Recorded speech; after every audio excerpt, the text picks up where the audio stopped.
All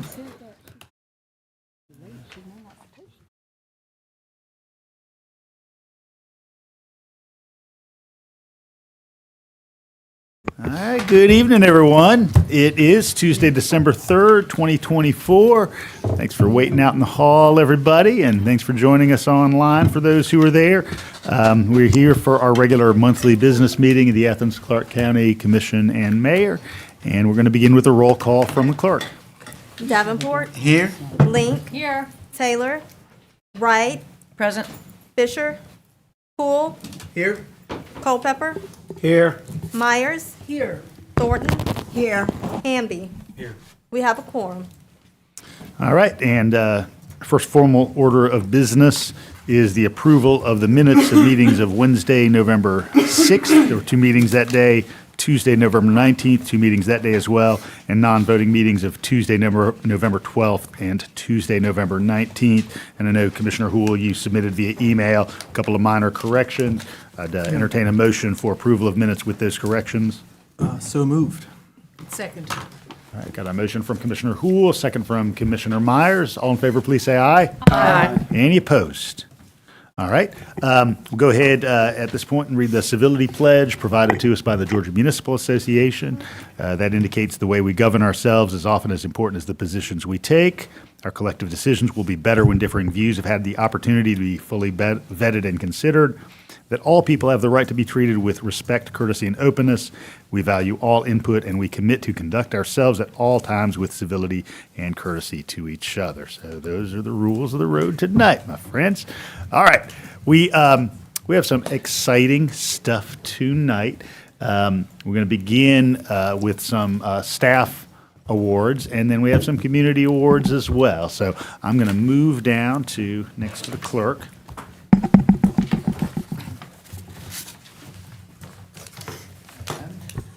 Let's see. So this time, we're going to recognize our award-winning Leisure Services Department for awards received from the Georgia Recreation and Park Association at their state conference next month. So at this point, could Director Kent Kilpatrick join me, please? Come on down, Kent. And we have a special guest from the Georgia Recreation and Park Association, Morgan Rogers. Is Morgan here tonight? He may show up. He's in traffic. All right, that's all right. It's tough just getting in the room here. He's close, he said. So we're always really excited when our volunteers are recognized. And tonight, we first want to honor Maddie Crisco, a youth soccer volunteer coach with two awards, the GRPA State Volunteer Award and the GRPA District 7 Volunteer Award. Is Maddie here with us? Maddie's stuck in the same Atlanta traffic. Oh, all right, all right. Well, we are thinking But of a Maddie. staff member that is here. All right. Along with Maddie, we're going to honor program specialist Tamika Drake. So, Tamika, come on.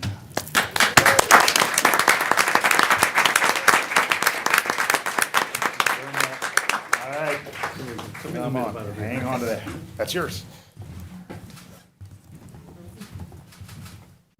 All right. Tamika, thank you. We appreciate it. Give Maddie our best. All right. Just to tell you a little bit about Maddie, Maddie's volunteered every spring and fall soccer since enrolling at UGA. Her dedication for more than 4 years has provided stability and consistency, helping approximately 70 young athletes develop their soccer skills as well as discipline, sportsmanship, and teamwork.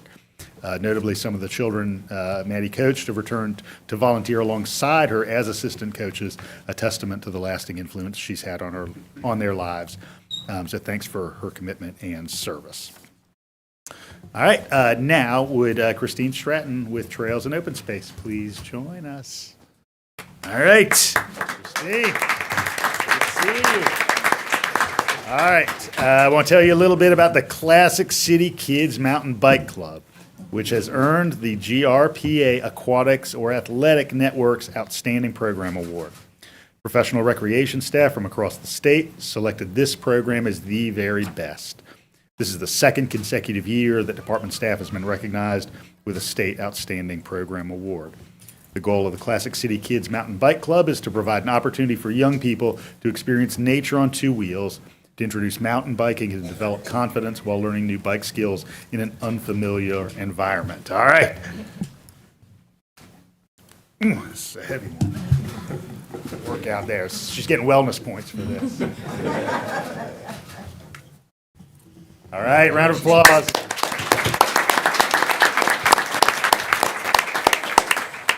All right. Finally, the Leisure Services Department was further honored with another state award. I'd like to ask Arts Division Administrator Stephanie Rains to join me here. All right. This is an event I attended. The Flight of the Fireflies Lantern Parade was honored with the Outstanding Special Event Award. It only took 2 years for this event to become now an Athens tradition. Back in the spring, an estimated 1,000 people assembled in Dudley Park just across the river for the second annual Flight of the Firefly Lantern. They created a parade that traveled through Dudley Park and onto the Firefly Trail, illuminating the park. Additionally, the evening included the poet laureate and a drum circle who serenaded participants throughout the evening. All right. Thank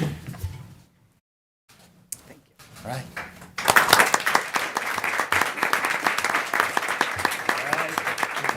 All a round of applause. Thank you, Kent. Good job. All right. All right, we're going to move on to what's become at least an annual tradition, which is our Spotlight Awards for community good work. So is Greg Davis in the house? Greg, where are you, buddy? Where are you? Greg Davis in the house. Greg may be in that same traffic, all right? I want to just recognize Greg, even in his absence. Greg Davis, former employee of the Clarke County School District, is a strong advocate for social justice issues, advocating for livable wages, service on the board of the Economic Justice Coalition, and work as a counselor with the Division of Family and Children's Services. Everybody give it up for Greg.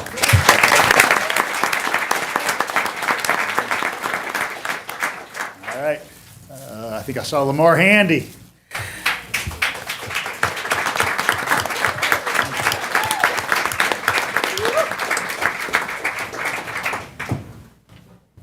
Great to see you.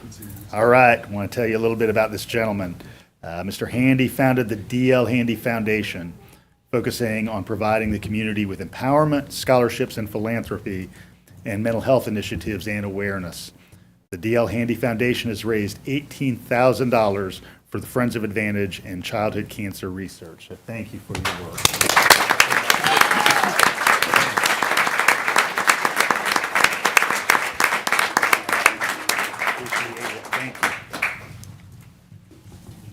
All right, Daryl McManus, come on down.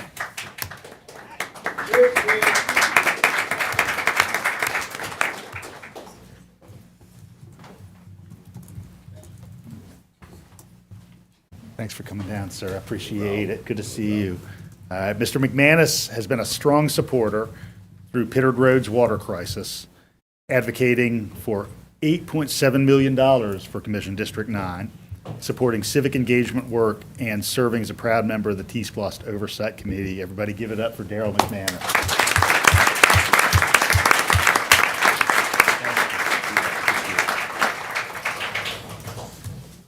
John Morris, I think I saw you out there. There you are, front row.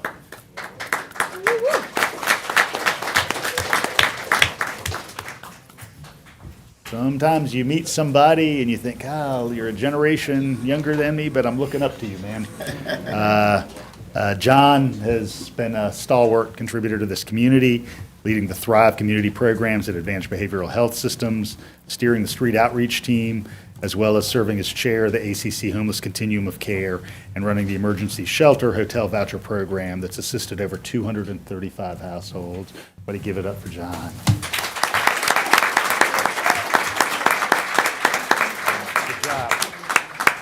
All right. And last but certainly not least is Rick Dunn in the house. Saw Rick at breakfast. I think he's here right now, too.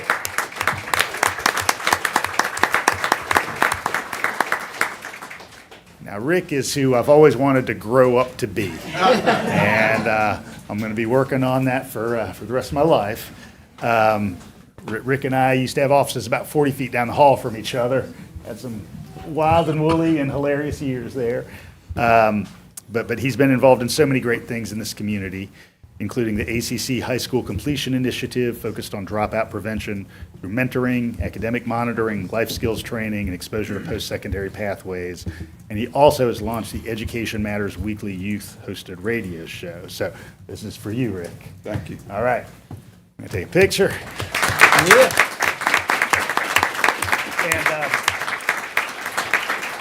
And, we brought Rick up last because not only do I want to grow up to be him someday, but we just want to make sure that Rick is always welcome in this space. And so, Rick, I'd also like to honor you with a key to the city.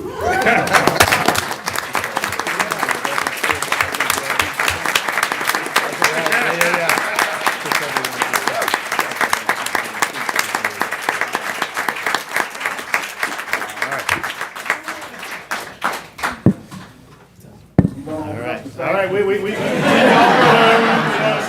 voting, business.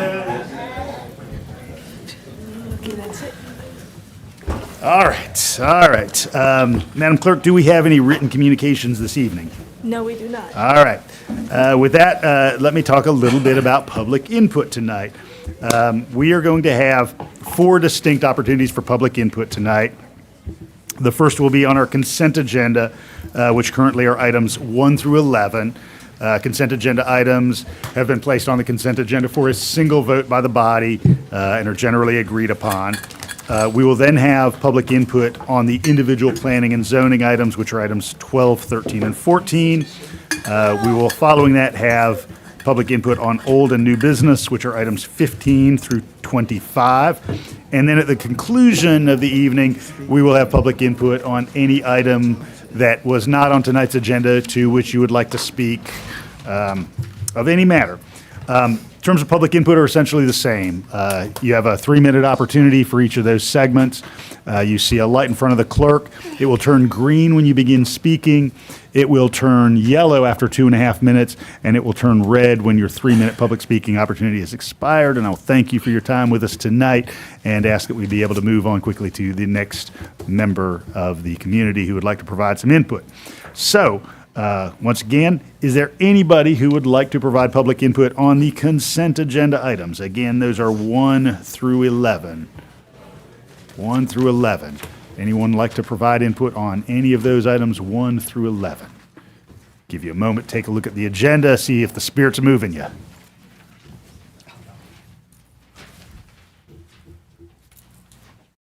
All right, seeing none, I think we've got a couple ordinances to read as part of the consent agenda, so I'm going to ask the attorney to do that for us. We have ordinances for items 1, 2, 5, and 8. The first ordinance, an ordinance for the establishment of yellow curbing on North Finley Street between the intersections of West Hancock Avenue and West Broad Street and for other purposes. Second one, agenda item number 2, an ordinance with respect to the establishment of an all-way stop at the intersection of Lyndon Avenue and Dubose Avenue and for other purposes.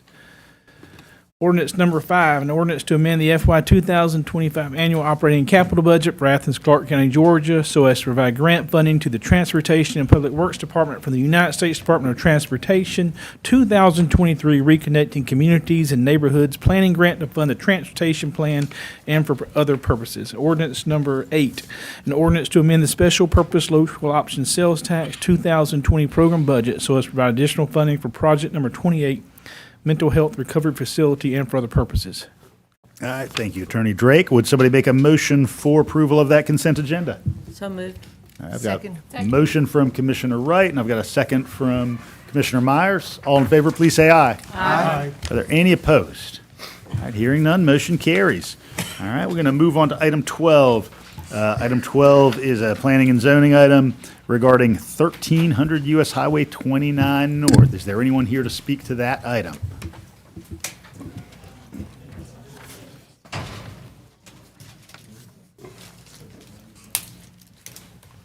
All right, seeing none, would a commissioner like to place a motion on the floor? I motion that we accept this recommendation for highway. I was trying to make sure I got the right wording, but I make a motion that we accept this. All right, got a motion for approval from Commissioner Thornton. Is there a second? Second. All right, I've got a second from Commissioner Davenport. Commissioner Thornton, any comments? No. Commissioner Davenport? None. Any others from members of the body? All right. Go ahead and read the ordinance. An ordinance to amend the Code of Athens, Clarke County, Georgia, with respect to special use approval in the AR Agricultural Residential District for one parcel of land located at 1300 U.S. Highway 29, U.S. Highway 20, 1300 U.S. 29 Highway North, and for other purposes. All in favor, please say aye. Aye. Are there any opposed? All right, hearing none, motion carries. All right, item 13 is a rezoning from RS8 to employment office on 4.5 acres at 5398 Atlanta Highway. Is there anyone in the room who would like to speak to this item? And when you speak, if you just give us your name and place of residence, and your 3 minutes will begin. Good evening.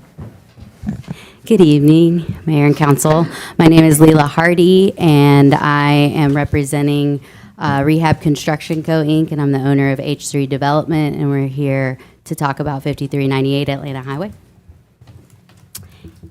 And just wanted to let you know that we were present to answer any questions that you may have. All right, thank you, Leila. I appreciate it. My pleasure. Is there anyone else here to speak to this item? All right. Seeing none, this is in District 6. Would like to place the motion on the floor. Commissioner Houle? Sure, I'll make a motion to approve the rezone as presented by staff. All right, is there a second? Second. All right, I've got a second from Commissioner Davenport. Commissioner Houle, any remarks? I think we covered the small bit we need to cover in the agenda setting, so happy to move through it. Commissioner Davenport? None. Any others from member of the body? All right, have Attorney Drake read the ordinance. Ordinance to amend the Code of Athens, Clarke County, Georgia, with respect to rezoning one parcel of land comprising approximately 18.66 acres of land, 4.5 of which are located within Athens-Clarke County, located at 5398 Atlanta Highway from RS-8, single-family residential, to EO Employment Office, and for other purposes. All right, all in favor, please say aye. Aye. Any opposed? All right, hearing none, motion carries. All right, item 14 is rezoning at 215 Shadvbrook Drive from RS8 to RM1. Would anyone like to speak to that tonight? And again, just give us your name and place of residence.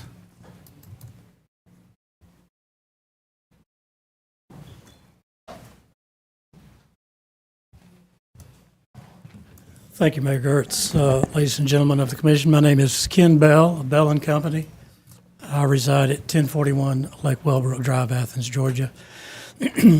My firm, Bell & Company, has prepared the zoning documents that you'll be reviewing this evening.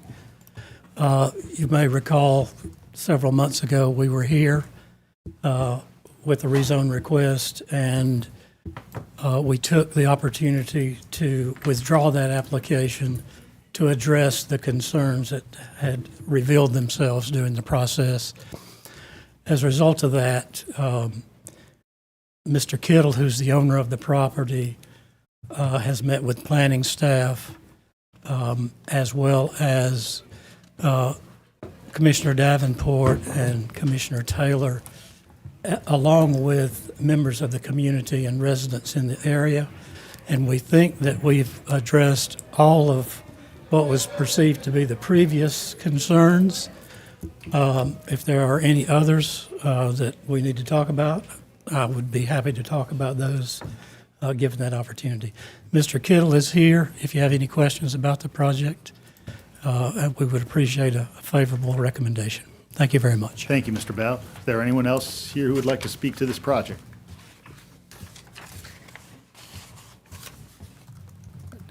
Seeing none, I know this in Commissioner Taylor's district, she's not here. Would anyone else like to place a motion on the floor?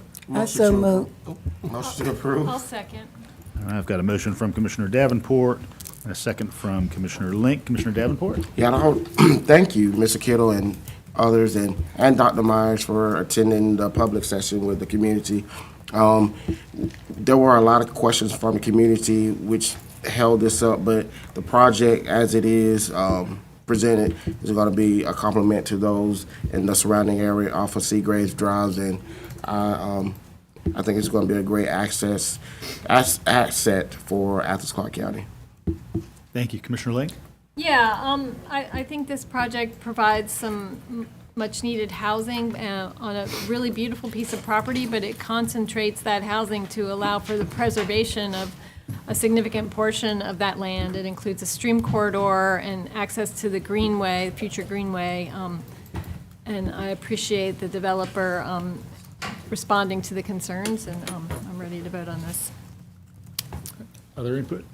Commissioner Myers? Yeah, I just want to talk briefly and thank Mr. Beal and Mr. Kittle for working with those residents over there with all the conditions here. I think it was really a good example of a developer working very positively with the local area. I also was advocating for and really thankful that Mr. Kittle was able to agree to the 30-foot greenway easement. There's a big development coming just to the east of that, and there's going to be a greenway extension across Lexington Road, so that's a vital greenway connection, and there's a condition in here that allows a 30-foot greenway easement for that in future years. So I'm really thankful to see this going through. Commissioner Thornton?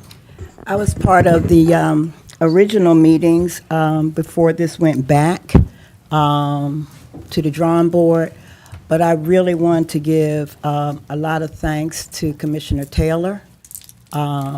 She was very clear and was able to bring the developers and the community together. I think that is the direction that we want all of us to do.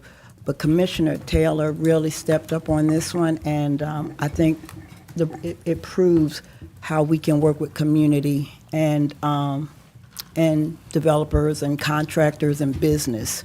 So that's my thought. Thank you. Commissioner Houle? Thank you, Mayor. Yeah, I just wanted to chime in to thank everyone for, I know there was a lot of back and forth when this was before us a few months ago about whether to deny or not, and I'm very grateful that we allowed withdrawal instead, which afforded them the opportunity to get back in front of us in just a few months instead of waiting over a year. So I hope that this body will consider those sorts of things in the future as well. Thanks. All right, I'll have Attorney Drake read the ordinance. Ordinance to amend the Code of Athens, Clarke County, Georgia, with respect to rezoning one parcel of land comprising approximately 23.4 acres located at 215 Shadvbrook Drive from RS8 single-family residential to RM1 mixed-density residential and for other purposes. All right, we have a motion and a second on the floor. All in favor, please say aye. Aye. Are there any opposed? All right, hearing none, motion carries. All right, congratulations, y'all. All right, now is time for public input on old and new business. Again, those are items 15 through 25.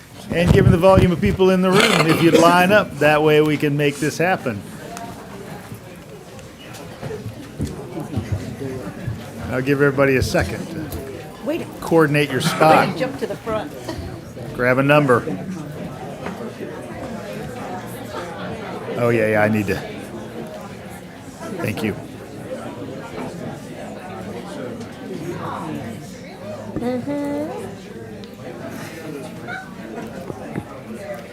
Give everybody a second to play musical chairs.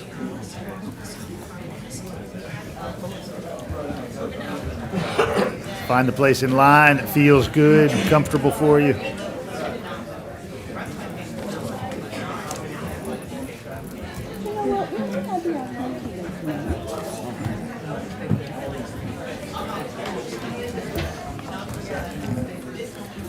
All right, we'll go ahead and begin public input.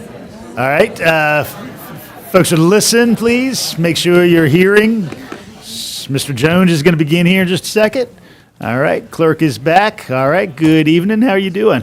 Good evening. Hi, I'm Alan Jones. I'm an Athens resident, and I'm here to speak about Prince Avenue and the LGBTQ resolution. Even though I live off Timothy Road, I bike into town frequently and use Prince Avenue bike lanes at least twice a week. I bought an e-bike a little over 2 years ago, and since then I've put over 3,000 miles on it.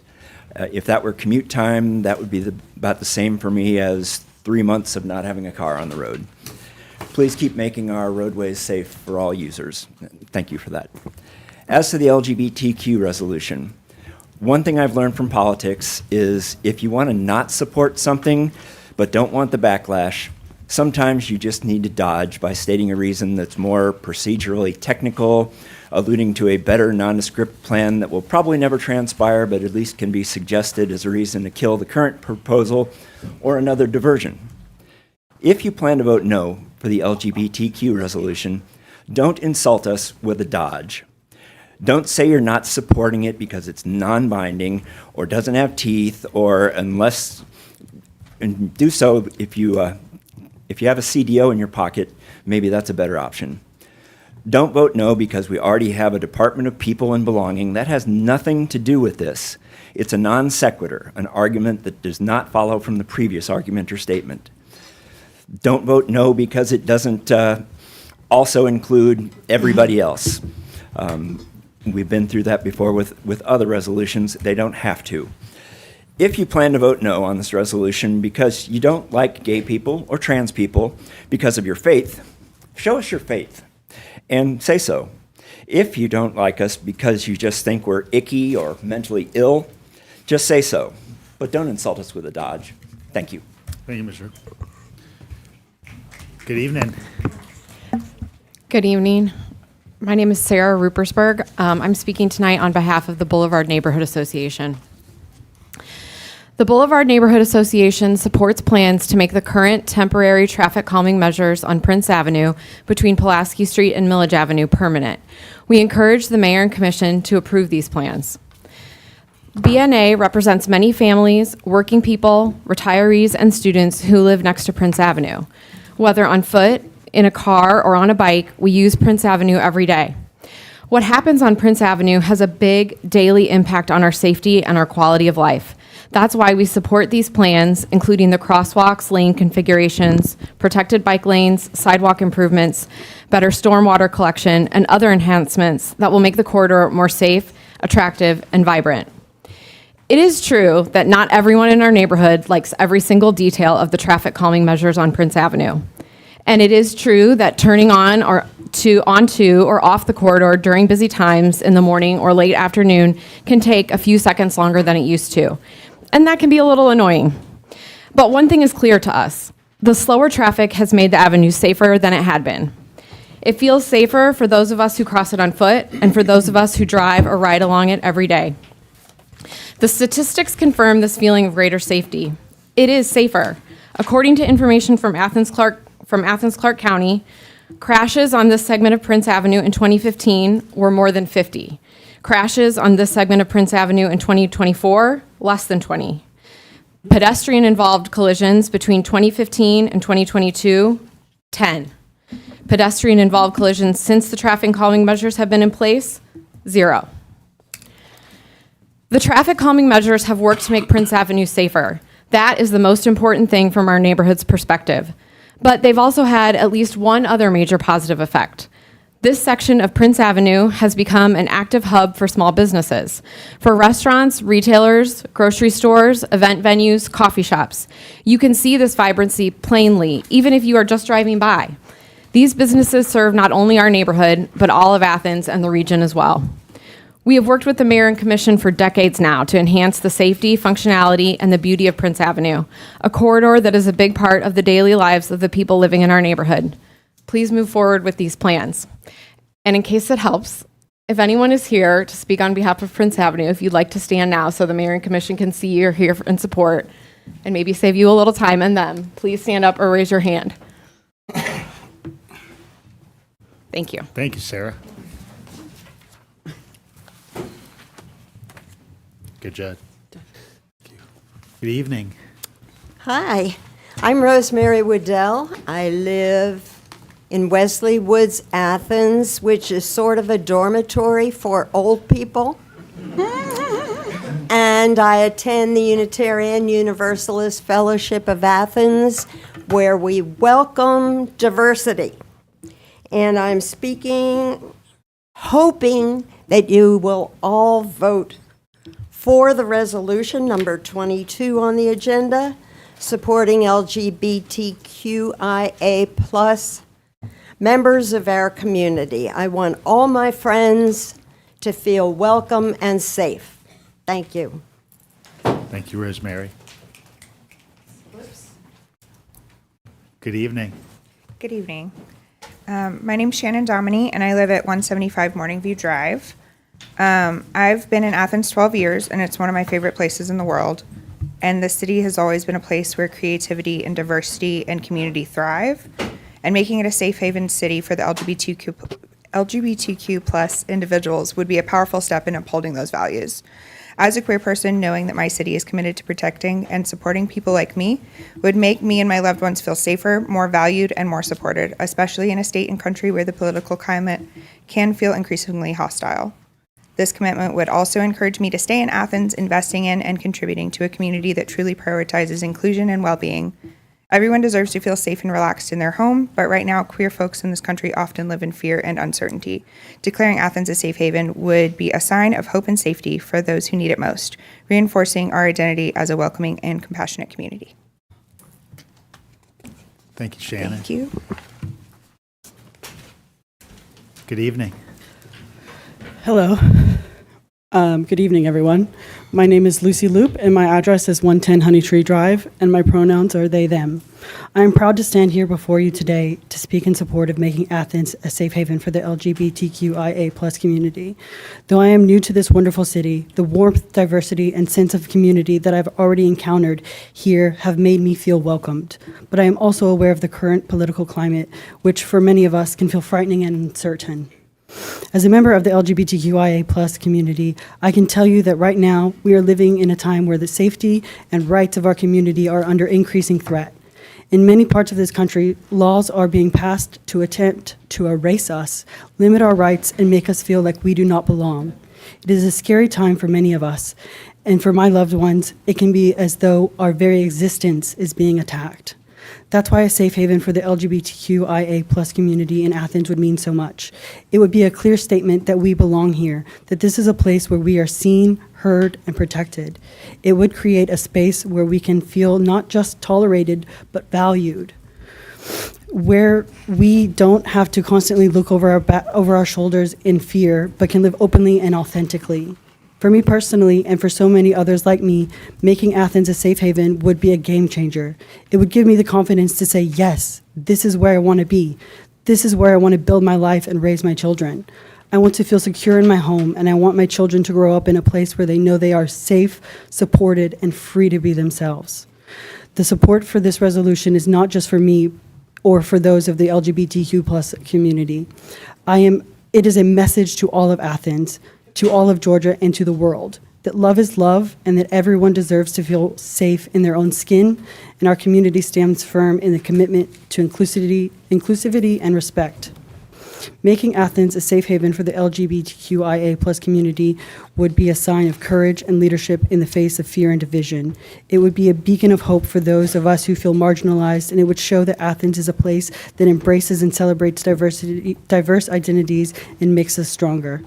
Thank you for considering this important step. I am proud to call Athens home, and I hope that together we can create a city where everyone, regardless of who they are or who they love, can feel safe, supported, and at peace. Thank you. Thank you, Lucy.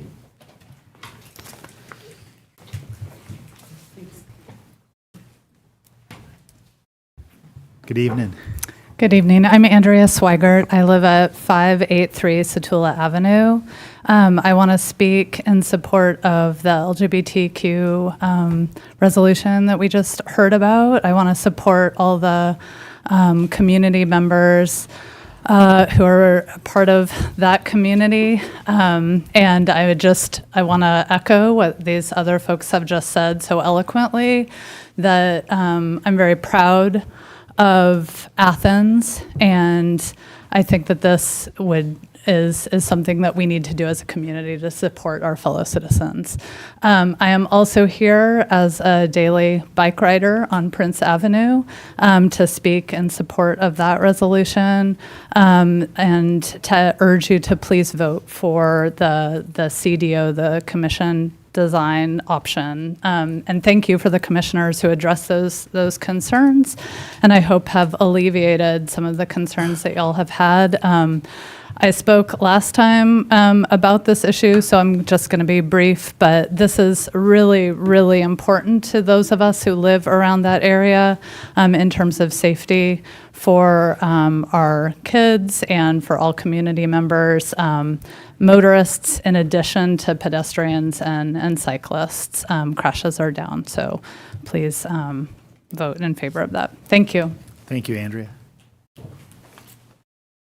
Good evening. Good evening. Hi there. My name is Tyler, but I come to you today as ZZ Fox. I am a Gen Z individual who has been living here in Athens for the past 6 years.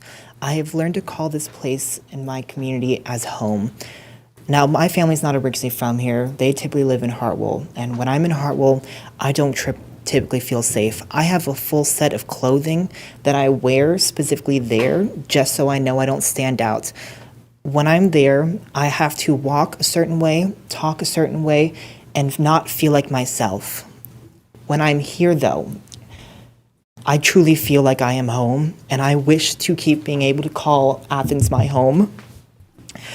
But with that said, in the past, there have been situations where I do not feel like this is my home. I have been assaulted. I have been physically hurt at the hands of fellow Athenians here. That is why I am urging all of you to please vote yes in regards to Resolution 22 to help everyone in this community of Athens and the LGBTQ community. And thank you very much. Thank you, ZZ. Good evening. Hi, Tony Eubanks, 785 North Polk Street. So I started working for Safer Prince Avenue sometime around 2001. And we started a group called Complete Streets Prince Avenue, and we couldn't figure out why we couldn't get any traction. So we were accepted as a client from the UGA PR capstone class, and their job was to help us design a public relations campaign. They were amazed. I was amazed. They did surveys, and they found that along the corridor, we had a high name recognition and a high approval rating, but you could track as you went block by block away from Prince Avenue how our name recognition plummeted by the block. She said it was amazing. She's never seen anything like it. So anyway, we rebranded as Complete Streets Athens, and that helped a little bit.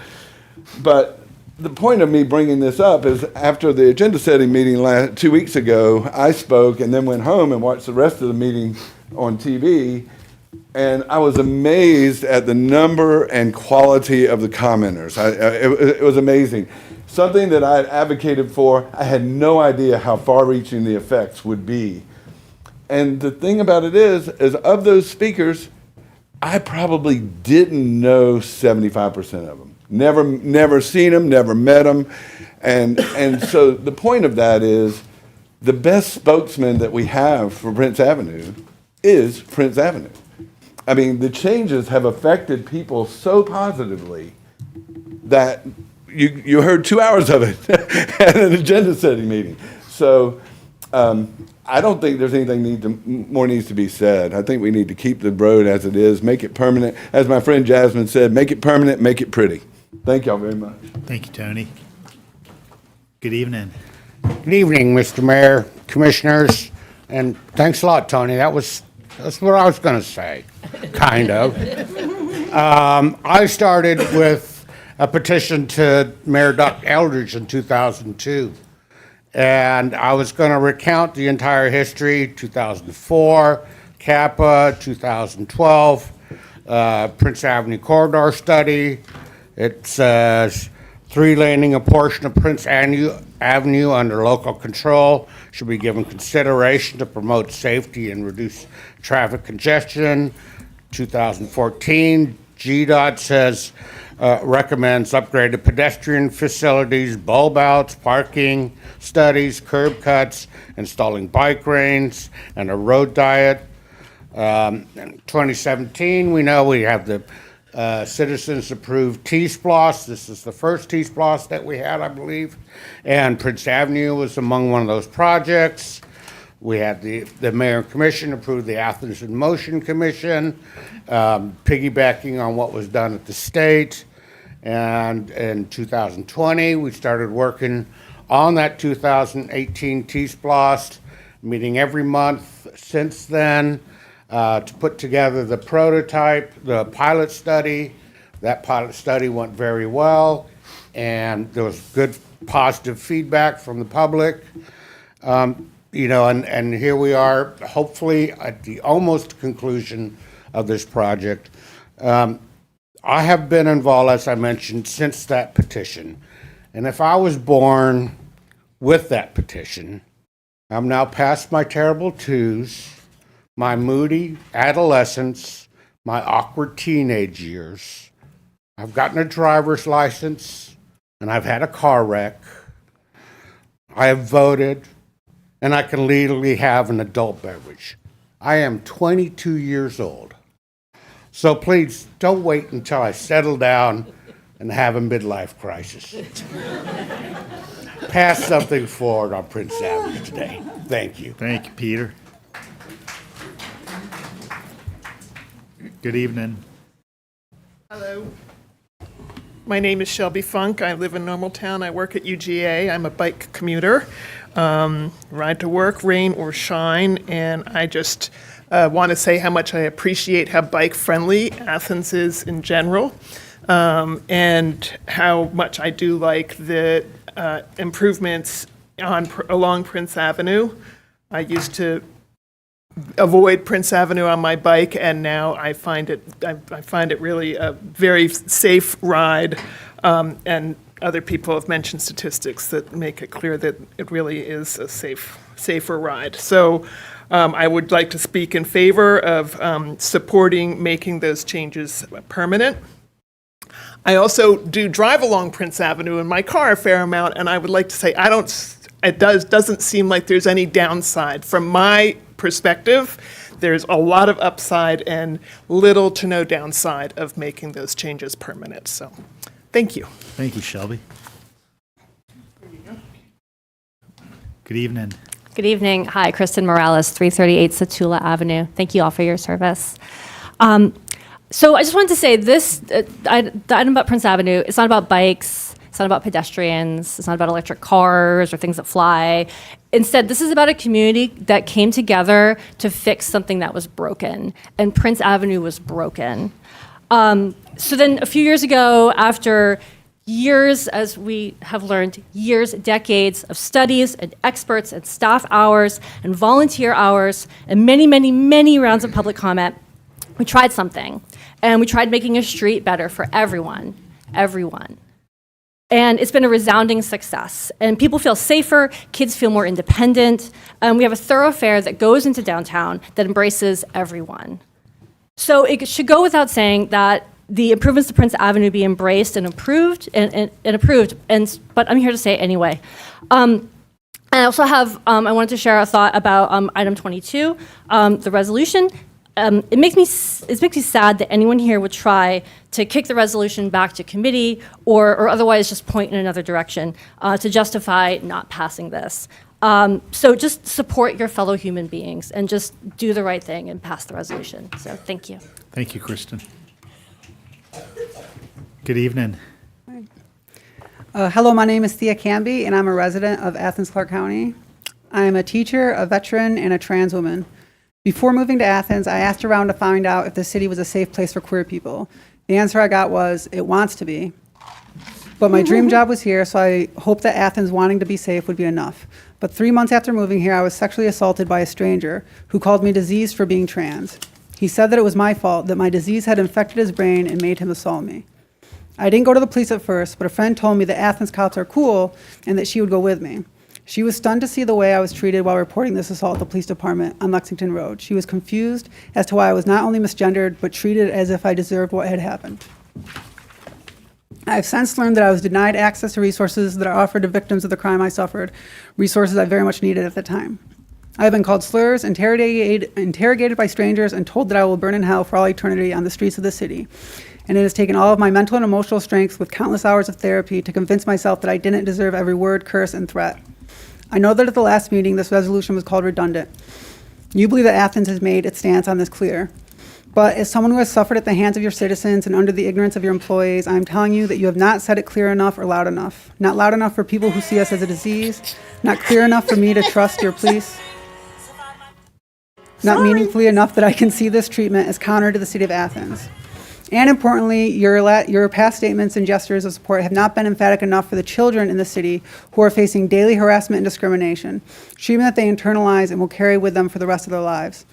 They internalize the hatred and learn to hate themselves because it seems like hating them is acceptable, natural even, especially when the responsible adults in their lives, the authority figures, make it seem acceptable.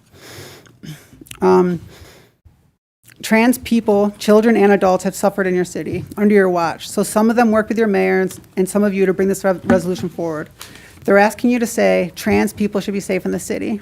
They're asking you to say it loud enough and clear enough that they can ask for help after being assaulted, so they can use the bathroom while out shopping with friends, so they can go to school and, after hearing the tense slur that day, know that that hateful voice belongs to just that one person.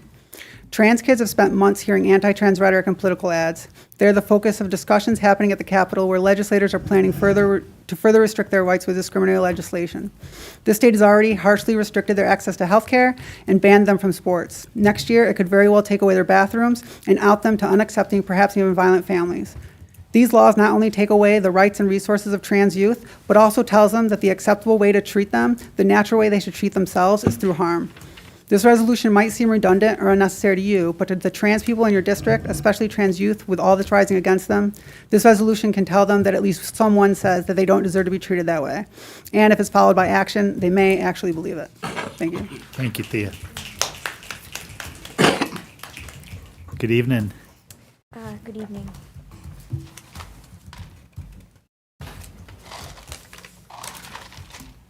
My name is Julian French. I live at 255 Sherwood Drive. I am a transgender youth living in Athens, and I am here to speak on the resolution to declare Athens a safe haven for LGBTQ people. I've spoken here before on the importance of following up this resolution with tangible action, but I have since heard questioned whether this action is even needed or necessary. Athens is a liberal city, but bigotry exists in every corner of the world, from small rural communities to Atlanta, and it thrives when we allow it to pass with the excuse of silence. This resolution is necessary, not because Athens is uniquely homophobic or particularly regressive, but because Athens is made of humans, who will always be flawed and always have prejudice, and who will only create a better world for the marginalized among us if we continually commit to improving. This resolution, even if redundant, is part of a vital effort we as a community need to be making, to be stepping forward rather than standing still with the excuse that we have gone far enough. I'm supporting this resolution because redundancy is not our enemy. Comfort in stagnancy is. Thank you for your time. Thank you, Julian. Hi, Good evening. everyone. My name is Shane Abelcott. My pronouns are she, her. I live on Fox Trace. I don't know if I need to say the actual. Okay. I'd like to speak to the LGBTQ resolution, and I come before you as a board member of PFLAG Athens area. We are the local chapter group of PFLAG. For those who do not know, PFLAG is a national organization of LGBTQ people, parents, families, allies, who work together to create an equitable and inclusive world. Since our founding in 1973, PFLAG works every day to ensure LGBTQIA plus people everywhere are safe, celebrated, empowered, and loved. PFLAG started when a mother could not take it anymore. Her son and lots of queer people were being harassed and oppressed for their sexual orientation and gender. A grassroots organization sprang up from this injustice, from one mother, one family, one individual saying it's not okay to harm people for who they are. Most people do not know where to turn when a child, family member, friend, or another loved one comes out. PFLAG chapters provide support, education, advocacy for LGBTQ people. Although some might say that we don't need this resolution, or this resolution does not really do anything, we want you to consider the real harms that are happening and are projected to happen within the next few months. Local folks, your friends, your neighbors, the kid down the street, are scared of what is to come. I speak for the 300 or so PFLAG families that do not want to risk exposing their minor children or themselves to investigation by the Department of Family and Children's Services, public harassment, bullying, and potential violence. If nothing more, this resolution states a desire to affirm and support all the residents of Athens-Clarke County so that we may all be freer. It goes a long way to show solidarity, care, and understanding when erasure is the goal of a few. When your child comes out, when your grandchild comes out, when your favorite aunt or uncle comes out, when your pastor comes out, when the best teacher you ever had comes out, when your grandparent shares that they have something to tell you, something they've been keeping to themselves for many years, when your spouse comes out, we will be here, leading in love. Thank you. Thank you, Shane. Good evening. Hello, my name is Ellie Swinson. I live at 140 Saxon Woods Drive. I'm going to read a short statement for myself and then start a longer one for a friend. Speaking on behalf of resolution number 22, I work at the Atlanta Regional Commission. I just want to say that recognize as someone also working fellow in government, a lot of our work in government asks us to be objective and leave our personhood at the door. So when we have the opportunity to legitimize compassion, we should have the bravery to take it. There will always be enough time for process, again, as we know in government work, but there isn't always the chance to provide a safe haven and protect vulnerable people from crisis. Some of y'all are right that a resolution is not a law, it's just words. But I remind you that in our most tender moments, in the moments when we are deciding whether or not to have children, deciding where we can make a home, deciding where we can travel or hold hands or speak freely, the moments when we are deciding if tomorrow is worth it and if surviving is possible, it is not formal legislation that convinces us that we are worthy and valued. It's words. It's the words of our parents, our teachers, our neighbors, our preachers, and our politicians, including you, our commissioners, and our mayor. Your words matter, and your words resonate not only in this hall, but in all of us that are currently residing in your care. Make no mistake, if this resolution fails to pass, queer community will keep caring for each other because we have never needed government approval to do that. But wouldn't it be nice for us to not feel so alone in the midst of this unyielding wave of violence and hate? One of the reasons I love Athens from day one of moving here is that the commission stays to listen. So please listen and make a motion to vote on this resolution and pass it this evening. And then this is a longer comment. Council members and fellow citizens, today we have an opportunity to take a bold and compassionate step towards creating a city that values every individual, regardless of their sexual orientation, gender identity, or expression. I stand in strong support of Resolution 22 because I believe this is not a matter of fairness, but of basic human dignity. LGBTQIA plus individuals across our nation and around the world have historically faced discrimination, exclusion, and violence. Even some of you on this council have faced discrimination for being part of marginalized communities, so you understand exactly what it feels like. For those of you who may not understand, for many in these marginalized communities, the challenges are compounded by harmful policies, hate-filled rhetoric, and societal pressures that make it difficult to live authentically and without fear. In the face of these struggles, many folks have been forced to hide their true selves, often enduring emotional, psychological, and physical harm and financial hardship just to survive in a world that too often does not understand or accept them. Legal protections for queer community still has gaps. Thank you, Ellie. Good evening. Good evening. I'm Chris Garcia, 187 Flint Street. Continuing the statement.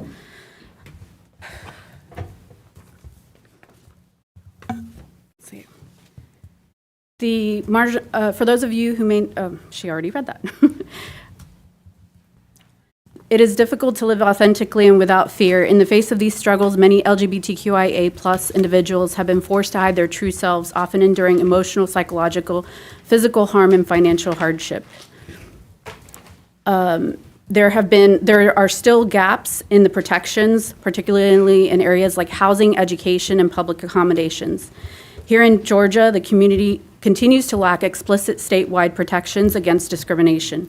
While some cities like Atlanta have made strides, the legal landscape remains patchwork, leaving many without full protections.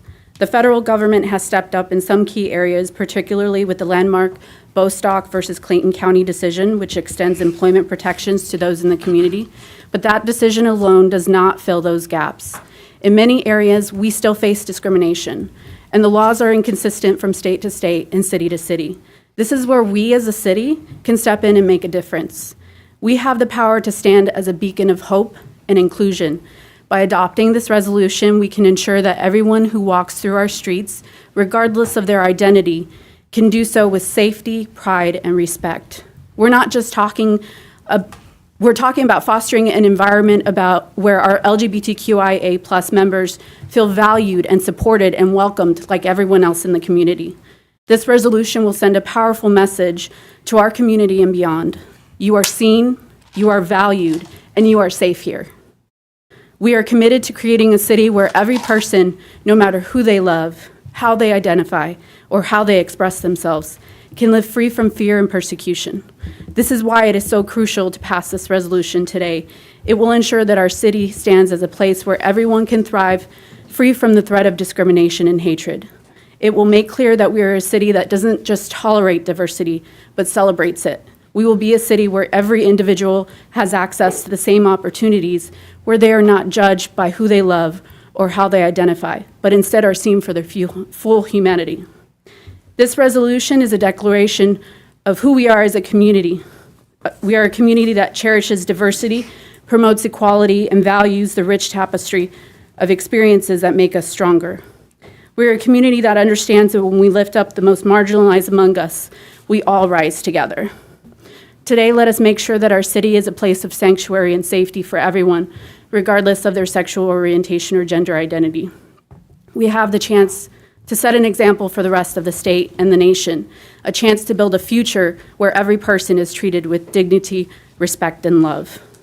To conclude, in Matthew 5:44, Jesus says to continue to love your enemies and to pray for those who persecute you. So for those of you who would persecute me and my fellow community members for identifying as anything other than you may deem as quote-unquote normal, I will pray for you. Thank you, Chris. Good evening. Good evening. Isabel Scott, 238 Evans Street.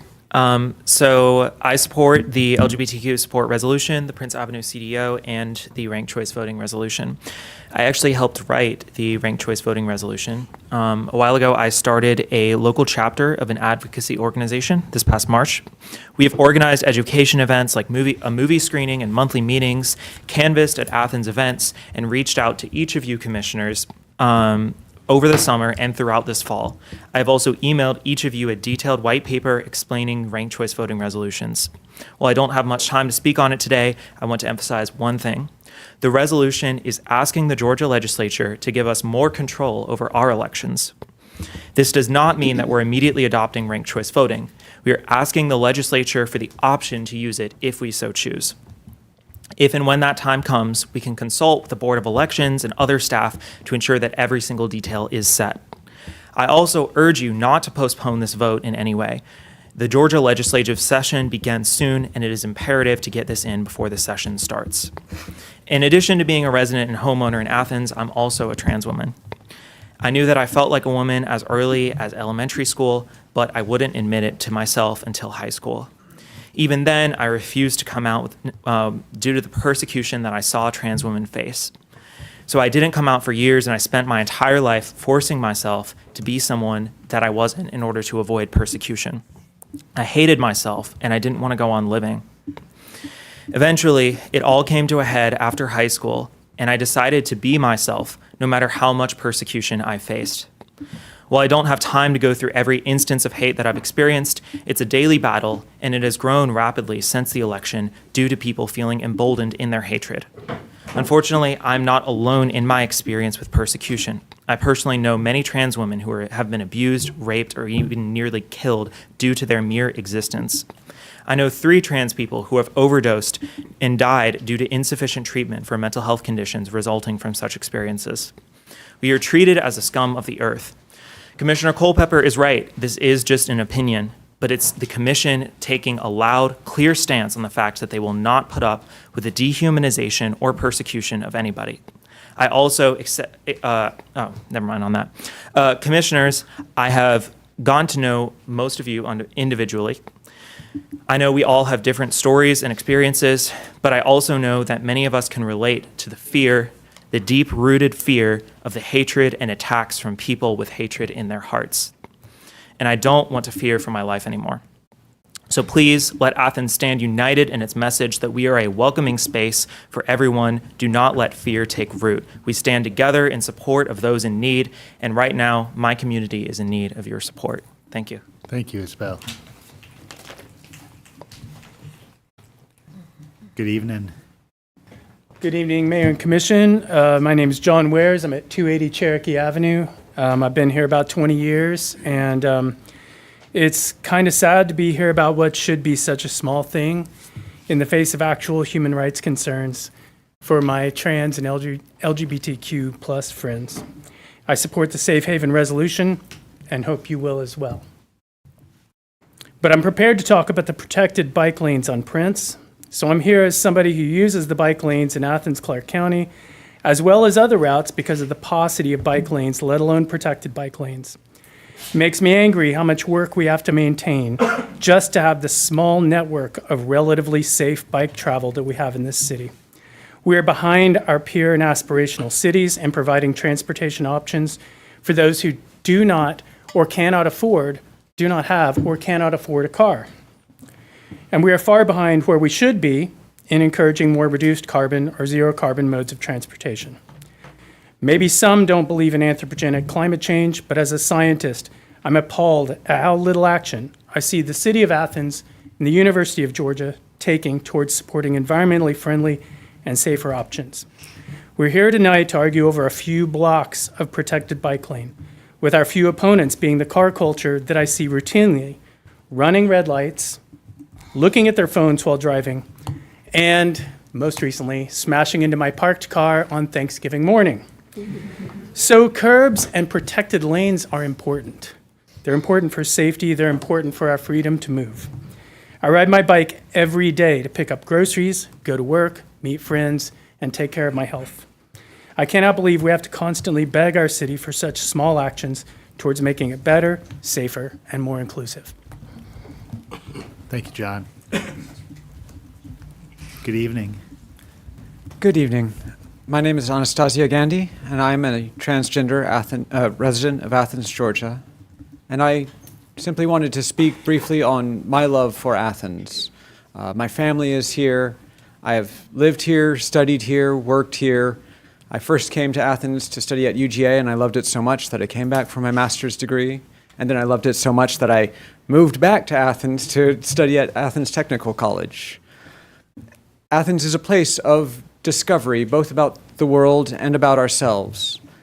And though I began my public transition in Maryland, which is a state that is, in general, much friendlier to transgender people, it was never a question in my mind as to whether or not I would move back to Athens, Georgia.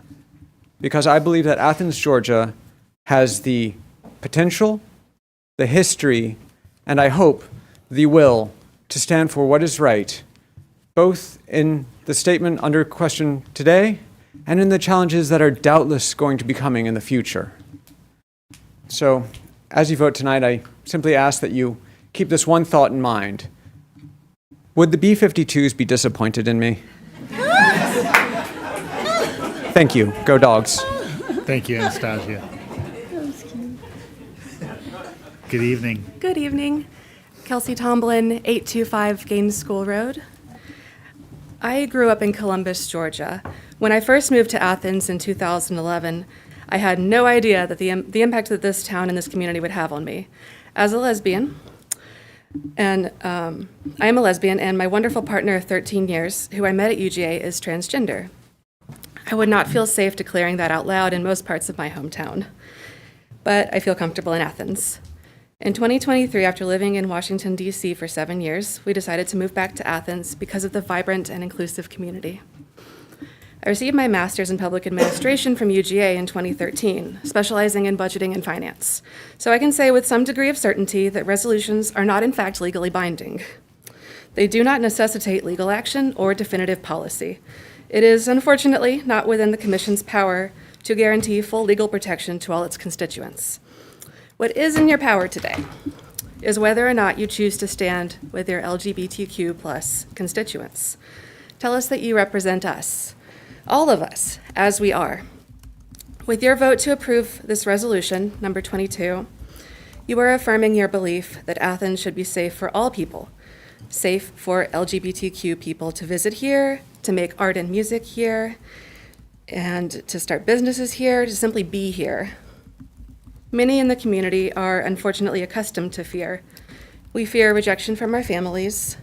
We fear that our legal rights will be further stripped away, and we fear for our lives.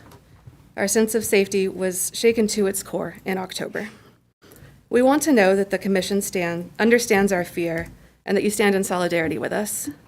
I love the city. I am so glad to be back. I want to make a life here and do all that I can for Athens. With your yes vote, you tell me that you want me to stay as well. Thank you. Thank you, Kelsey.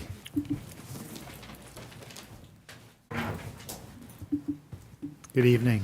Howdy. My name is Eleanor Davis. I live at 117 Lenore Avenue. I just wanted to say that my family uses the bike lanes on Prince almost every day. We live in the Boulevard neighborhood, and our son's preschool is on the other side of Prince. Without the bike lane, it would be much less safe for my husband and I to bike him to his school or to downtown safely. Not only does the lane make it easier to go up and down Prince, reducing the number of lanes makes Prince much safer to cross. I have lived and worked close to that area of Prince Avenue for almost 20 years, and the corridor has never felt safer and more small business and pedestrian friendly.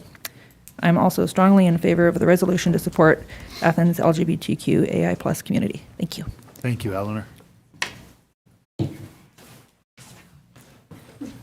Good evening, evening. Mr. Mayor and Commissioners. I'm Stephen Lees, he, him pronouns. I'm at 195 Greystone Terrace. And I am a parent, and I moved here to Athens because I knew that it would be a welcoming place for my 3 kids to grow up and grow into their identities as people, and of course, into their gender identities and their own sexual identities. And I feel this is a great place for them. And at the same time, given the larger political climates seeing in the state, the policy changes, the potential changes in federal government that may come after the civil rights of people who are queer, LGBTQ, that raises a level of anxiety that I have as a parent that my kids are not going to be able to express themselves fully and feel safe everywhere they go. But I see the resolution that you're proposing to make LGBTQ, to welcome LGBTQ people, as well as making it a safe haven for them in this community, is a strong step in the direction that would communicate to my kids that this is a place where my kids and their friends can feel welcome to be who they are, and the community that they choose to live in and that I choose to live in is also welcoming for me and my family and my friends who are LGBTQ and queer and are living here hoping for some of the same protections and aspirations to be who they are and express themselves who they are. So I ask you to vote in favor to pass the resolution. Thank you. Thank you, Stephen. Good evening. Good evening, Mayor Gertz and commissioners. I am the Reverend Dr. Pippin Whitaker, and I come here tonight as minister of the Unitarian Universalist Fellowship of Athens, and I live right down the street from the fellowship off Timothy Road. I also speak as co-chair of the Interfaith Clergy Partnership of Greater Athens. The mission of the fellowship I serve is to build inclusion, embody spirit, serve justice, and grow love. Our congregation includes a diverse array of individuals from every walk of life, all manner of identities, all serving this mission together. They have arrived in Athens, many born in Athens, knowing this as a place of inclusion. Athens as a place that celebrates diversity and human creativity. Think of what we are known for and what we stand for as a community. The fellowship is proud of Athens and our leadership.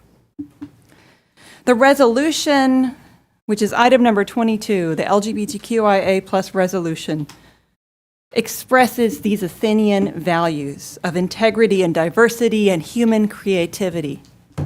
and we support this resolution.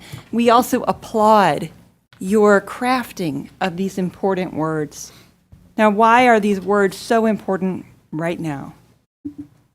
As a minister of a congregation and as co-chair of an interfaith clergy partnership, I know many people in my congregation and in the wider area who are members of the LGBTQIA plus community, and right now, they are scared. They are fearful. Many have, as you've heard tonight, have experienced discrimination and harassment and abuse, and many haven't. And they have valued being in a place like ours. But they are fearful of what is to come because they have seen the news, they have heard the hate, and they need a place to call home that will stand up for them. So when the congregants come to my office and ask me, can Athens still be my home in the months ahead? When a youth asks me, do I matter here? I've been picked on at school and told I'm not quite human. Can I please tell them, Athens is a safe haven for you.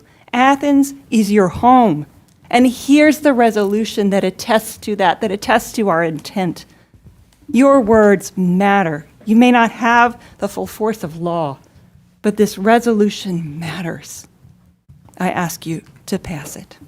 Thank you, Reverend Whitaker. Good evening. Evening, Mayor and Commission. Tim Denson, 483 Quailwood Drive. I first want to speak to old business item 15 on Prince Avenue. I think this has been a total success, a success I think that all of us have experienced. I think you've heard a lot of tells from right now. So I hope that we can support this and make it permanent. All people and communities deserve to be able to safely move and commute. And cars, yes, but also on bicycles, skates, walking, any form of transportation. So we need to make sure we're prioritizing that. I also want to speak to item 16 on the bus stop and transfer facility improvements. I'm very excited to see this one move forward at Southwest Clarke Park, and especially the partnership with the skate park there to make, again, safety improvements for people to be able to get to the park and to the skate park. Hopefully next time I go to the skate park and break my arm, at least I can ride the bus home safely. And also, of course, moving forward, I hope that we do also just as much support the West Side bus transfer stations. Bus ridership is now surpassing the ridership numbers that we saw before the pandemic, and it's doing that with actually less buses running. So that's impressive. And then I also want to speak to item 21 for the ranked choice voting. This is an efficient, cheaper, just better way to vote. It really embraces democracy, and if we want to see the way it's efficient and effective, we can just look back to our June runoff that we had this year, which cost us $30,000 in a runoff so that 160 people could vote. That's $187 a vote that cost for us to have a runoff there that could have been decided for basically no extra money if we had instant runoff voting. And then lastly, but most importantly, I want to speak to Resolution 22, and specifically to support the amended original version. With this, I also will be speaking as chair of the Athens-Clarke County Democratic Committee, as this resolution fully meets the platform that the Athens-Clarke County Democratic Committee passed and that many of y'all ran on. This is what Athens is. I am moved by honestly the huge amount of courage that I think we saw tonight with people being so vulnerable and being able to come up and speak on public on camera to share these concerns and these fears. And I think that our commission can just have a small drop of that courage to be able to vote and support this. This community is one of love. This is one that supports everyone. It's one of diversity. And we deserve to have a commission that recognizes that too. Thank you. Thank you, Tim. Good evening. Good evening. Hamlin Jackson, 690 Nantahala Avenue. I come before you tonight, as I have before, to support the Prince Avenue project. I come as someone who's on a bike nearly every day, and who uses this corridor many, many times per week. I think the support is clear, and the data is there that these improvements make Prince Avenue safer. So I would urge you not only to support that, but to take that as a sign that similar projects elsewhere in Athens would have a similar impact for safety and accessibility. The data is also there that cars are getting bigger and that bigger cars are more dangerous to everyone who's not inside them. And as someone said earlier, I see this many times a week sitting at red lights, and you're surely that guy's not going to go, yep, okay, you know. And people just, they feel safe and they act, you know, in a way that's unlikely to harm them. So for me, this vote's about the future and looking ahead into the future. We're not going to see 1,000 people on bikes on Prince Avenue tomorrow. But it's an important step, and as these improvements expand and connect and make it where you can actually get around in this community, not in a car, I think you'll see many, many more people enjoying the benefits of these improvements. So I really like this saying that you're not in traffic, you are traffic. And so if you're in traffic, you are traffic. And cars are great for lots of things, road trips, you know, they have their use and they're not going to go away. But this is about the right for people to make a different choice and to feel safe. And cars are only disrupted by cyclists if those cyclists don't have their own space. If they do have their own space, then everyone can make their own choice. And every bike that's not in that car lane is making it easier for the car, and it's taking up much less space. And that makes your job easier in terms of planning, in terms of water runoff, in terms of impermeable surfaces, because bikes are low impact. And as has been stated before, we're in a climate crisis is the reality of it, and we need to be doing a lot more to address that as a local community, even though we're not going to save the world ourselves. So I would encourage you to not to delay this vote, but to support it and to support other projects. And I would also like to support Resolution 22 as a believer in basic human decency and dignity. And that's the kind of community that I want to live in. So thank you. Thank you, Hamlin. Good evening. Hi, my name is Maggie Gibbs.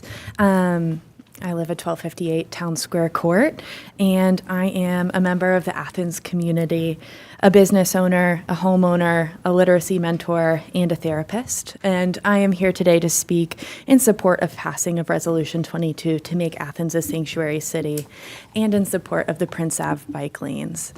I'd like to take a moment to acknowledge that as of next week, it will have been 5 years since my husband was hit by a car while riding his bike here in Athens, Georgia, on a street that did not have a bike lane. He sustained permanent and lasting brain damage and will never be the person that he was before. Thankfully, we've had quite a bit of healing, and we live a very happy life together. However, I think that Athens could be a much safer place if we had more bike lanes, and so I am strongly in favor and support and ask that you pass that resolution. Equally importantly, we have the opportunity to pass Resolution 22, and that's what I'd like to take my time to speak towards. As a mental health professional and therapist, I have an especially unique insight and perspective into the mental health challenges that our community faces. Over half of my clientele identify within the LGBTQ+ community and would directly benefit from the passing of this resolution. Our country, it has been said far and wide, is facing a mental health crisis. And we know that the LGBTQ+ members of our communities are disproportionately affected by this crisis. Let me be clear in saying this. LGBTQ+ youth are not inherently prone to suicide risk because of their sexual orientation or their gender identities, but because of how we treat them in our communities and as a society. Research consistently finds that queer youth who've experienced victimization, including being physically threatened, harmed, discriminated against on the basis of their identity, report significantly higher rates of attempting suicide. In Georgia, 46% of LGBTQ plus youth seriously considered suicide within the past year, and 14% attempted suicide. Additionally, 72% of these youth report experiencing symptoms of anxiety, and 59% report symptoms of depression. Research consistently finds that LGBTQ plus youth who live in accepting communities and receive social support from their family, friends, and community members report significantly lower rates of attempting suicide and demonstrate overall improvement in all mental health outcomes. By passing this resolution, our county has the opportunity to identify itself as a safe and welcoming environment. In doing so, we can improve mental health outcomes, cultivate a sense of safety, and quite literally save lives. Thank you. Thank you, Maggie. Good evening. Good evening. This is Dylan from 505 Riverbend Parkway, apartment 348. Many of you, I've talked over the past many months at this commission to the point where many of you even know my name. One thing you may not know about me is that I'm in fact gay. I've been living with my partner for this past year, and my partner, myself, and many of our queer friends have even considered leaving Georgia because of this current political climate. I think this resolution, if passed, item 22, would send a clear message that Athens is a safe place for all of us and all of our friends to live and grow lives here. However, resolutions are often not enough. I think that, if this resolution passes, that our commission, our mayor, should be in contact with our attorney, our police, our sheriff, and our current and newly elected DAs to talk about possible legal protections and possible legal proceedings that can take place to protect our marginalized communities. Because it is a very large possibility that not just the queer community, but many communities, the immigrant community here in Athens, as the commissioner from District 5 at the agenda-setting meeting put, that many of African-American communities are targeted from many political administrations. So I think that the Human Rights Commission, the Department of Belonging, as well, should work with our current legal apparatuses here in Athens, as well as the mayor and commission, to make sure that if things do occur that are putting people's lives here in threat in Athens, making them feel unsafe or possibly harming them in some way through any political action that's going to occur here in the state of Georgia or nationally, that we are prepared to defend the people here in Athens. So I urge you to support the resolution 22, but as well to think about doing extra steps to make sure that we're not just saying we're going to make Athens a safe place. We are going to actively protect all Athenians of all marginalized groups here in Athens. Thank you. Thank you, Dylan. Good evening. Hi, my name is Shazan Samnani, pronouns they, he, and I am a current music education major at the University of Georgia. I am also a nonpartisan field organizer in Georgia and the UGA chapter president of Voters of Tomorrow, and I've been encouraging our community members in Athens and abroad to vote and be civically engaged. As a gay, genderqueer, person of color, and fellow Athens community member, I urge the ACC Commission to vote yes for the resolution supporting the LGBTQIA plus community. We, as queer community members of Athens-Clarke County, deserve to feel safe, especially when our rights are under attack in America. Queer people are constantly being targeted and attacked by right-wing politicians. Our history is being erased in schools. Trans people are being banned from using the bathroom that aligns with their gender, and our right to health care is being taken away. Queer people feel scared to the harassment and hate we face. Queer and trans rights deserve to be protected wherever we are, especially in Athens, where many LGBTQIA plus people reside in, go to school in, and work in. I, along with other queer students, want to feel safe going to school, wherever they are in UGA or in K-12 schools. We are blessed to have resources such as the UGA Pride Center and other Athens queer organizations to support us. To all my fellow queer friends and community members, we deserve to be treated with dignity, love, and respect. I'm here as a queer community activist because my faith encourages me to help those who are marginalized. We urge the Commission to protect queer and trans people all around Athens-Clarke County. Please vote yes on this resolution. Thank you very much for listening and for your time. Thank you, Shazantham. Good evening. My name is Julianne O'Connell. I live at 178 Pine Ridge Trace. Thank you very much to Mayor Gertz and the Commission. Let me begin by voicing my support for the resolution on ranked choice voting. As a poll manager and clerk for the last 6 Athens elections, presidential, local, and runoffs, I'm shocked by the stats that Tim shared about the $187 per vote. I think that ranked choice voting is a more representative version of democracy, and I would love for the Commission to embrace ranked choice voting, which I also see as the future of democracy. I've lived in Athens on and off for the past 15 years. I came here for undergrad at UGA, and after living in Europe and Southeast Asia for several years, I came back for graduate school. I'm currently a PhD candidate at UGA. I work at the Office of Service Learning, as well as the High-Low Lounge in Normaltown. I am exclusively a bike commuter. I don't own a car. I use an e-bike for daily commuter use and have biked over 2,000 miles in the past year. Additionally, I use a road bike for recreation, exercise, and the joy that it brings. I live on the Athens East Side near the UJ Vet School, and 4 to 5 times a week, I bike to campus and work down College Station, East Campus Road, and Prince Avenue. Over the past few years, I've really been overjoyed at how Prince Avenue has changed and thrived. Nothing makes me happier than a Saturday morning slow bike ride where I can go to the Bishop Park Farmers Market and then to Hendershots for a coffee and stop by the Emmanuel Episcopal Thrift House for some secondhand treasures. And I can do all of this safely while on my bike and crossing in the crosswalks by foot, feeling safe and stress-free the whole time. So I strongly support the current bike lanes, concrete dividers, and pedestrian crosswalks from Pulaski Street to Millage Avenue. As a cyclist, I feel much safer knowing that cars are deterred by the concrete blocks, which encourage them to drive more cautiously and thoughtfully. Additionally, as I head to High-Low and transition from the bike lanes to sharing the road from Millage Avenue towards Normaltown, I appreciate that car drivers recognize that bikers use the road and are prepared to acknowledge them and adjust their driving to protect them. Having experienced biking all over Athens, I can attest to how permit measures like this truly make a difference, from the ways that cars merge to if or how they aggressively speed up after passing you. These measures communicate to drivers that cyclists have a right to be on the road, and it's really meaningful that the leadership in Athens believes that as well. I would like to thank the Commission and the Commission's past for the work done to make Athens a more bike-friendly city.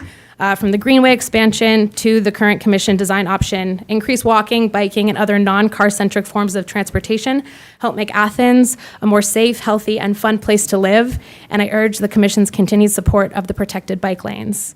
And in regards to Resolution 22 and the measure for making Athens an LGBTQIA plus safe haven, I want for all of my neighbors to feel safe, acknowledged, supported, and celebrated, whether it's on a bike, on foot, sitting at a coffee shop, or learning on UJ's campus. So I support Resolution 22 and urge the Commission to do the same. Thank you. Thank you, Juliana. Good evening. Good evening. Eric Fancher, 1304 Cottage Boulevard. And I'm here in strong support of items 15, 21, and especially 22. But I'd like to talk specifically about my support for the Prince Avenue changes becoming permanent. I'm here to speak because I hope to see more improvements like it across the city. I live on the east side, and there are sections of road on that side of town that would also benefit from protected bike lanes and fewer motorist lanes. The most notable example to me is Gaines School Road. It's a 4-lane road plagued by motorists that jockey for position at high speeds, ignoring crosswalks despite crossing signals, speed warning signs. And these crosswalks connect bus stations, neighborhoods, businesses, and schools. The current 4-lane configuration is just not safe for drivers, bikers, or pedestrians. And I would love to see Gaines School Road get the same corridor upgrade that Prince got, especially since that road connects Lexington and Barnett Shoals, two roads that have Lexington getting pedestrian improvements and Barnett Shoals connecting to the Greenway. There's still streets and roads all over Athens that are hostile to pedestrians and cyclists. And Prince is a great example of how we can improve these areas in a positive, community-focused way. Also, I hope this body is able to make the North Ave improvements possible. You have the data that says that road has ruined lives, and I hope you take the chance to fix that problem and save lives, which is no small thing. Thank you. Thank you, Eric. Good evening. Hello, I'm Randy Halstead. I reside at 320 Cherokee Road in Winterville. And I'm in here primarily, first in support of Business 15, the Prince Avenue corridor improvements. What changes have already been made to make that corridor safe enough for everyone, whether you're on foot, cycling, traveling by car, scooter, and to make that permanent and improve it based on the proposal being made, I think is a great thing. It's really, I see it as our shining star to build what is already becoming a very good network system within the county. Myself, living in Winterville, I ride in to Athens at least 10 times a month. And the only places I feel safe are on the Firefly Trail and on Prince Avenue. And I actually shop more on Prince Avenue now because I feel safer. I know I can get there with the least chance of being run over or being hit. I think it's been said a lot, and at the last meeting we had, speaking of this, it was incredible the number of people coming out. So it does definitely have the support within the county, and we can only get better from here.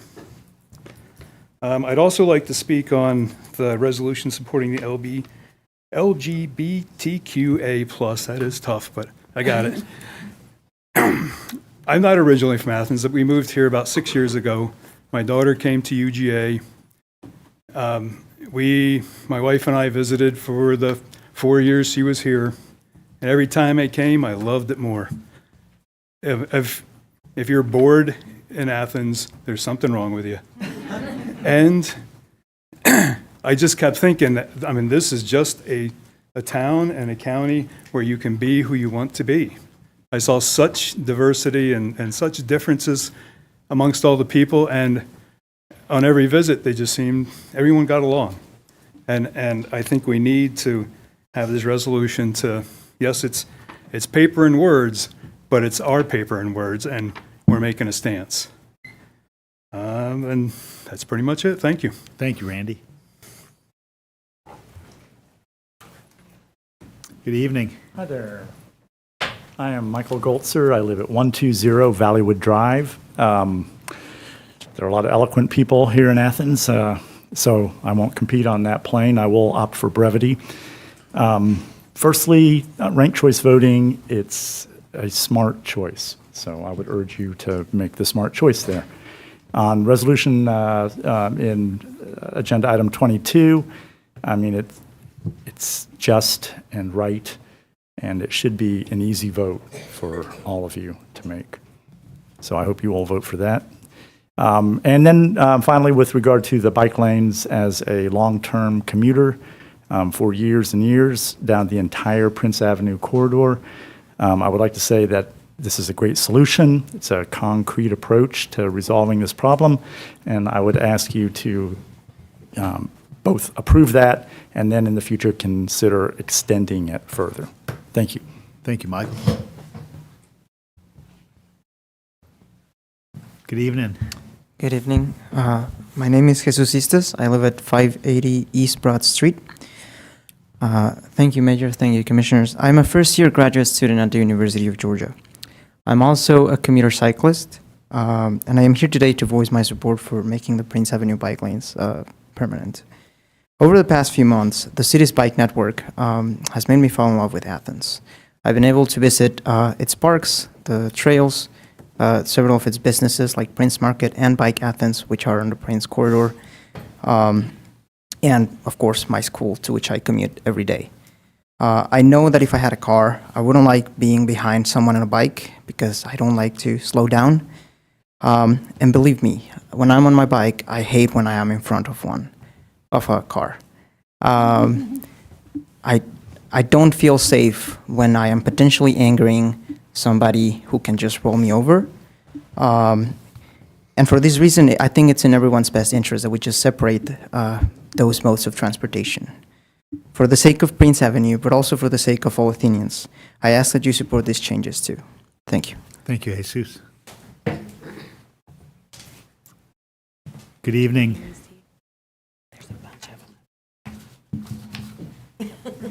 You're very Thank you. Appreciate it. Hi, my name is Winter Hardy, and I live at 109 Cooper's Hawk Lane in Jefferson. So I'm not a Clarke County resident, I'm a neighbor. And I'm here to ask you to please vote yes on number 22. As a mom and an adopted auntie to like these beautiful, amazing young people that are happy to be able to come here and be able to like breathe free just for a little bit and not have to wear a disguise for fear of bullying and things like that, which very much happens in our schools. My 10-year-old is experiencing that kind of stuff now. But he's okay to be himself here. I just wanted to mention in the larger picture anyway that, well, it's not your responsibility to provide that for those of us that are neighbors. It does help us for those of us that are working in politics, trying to fight for more progress, for more equity, for our kids, for anybody else's kids, like all of them. It's wonderful to be able to have a place where you can come and breathe and take a little bit of a break and know that you're safe here and see what's possible. And if you keep working and if you figure out the right ways to do it, what you can create in your own home too.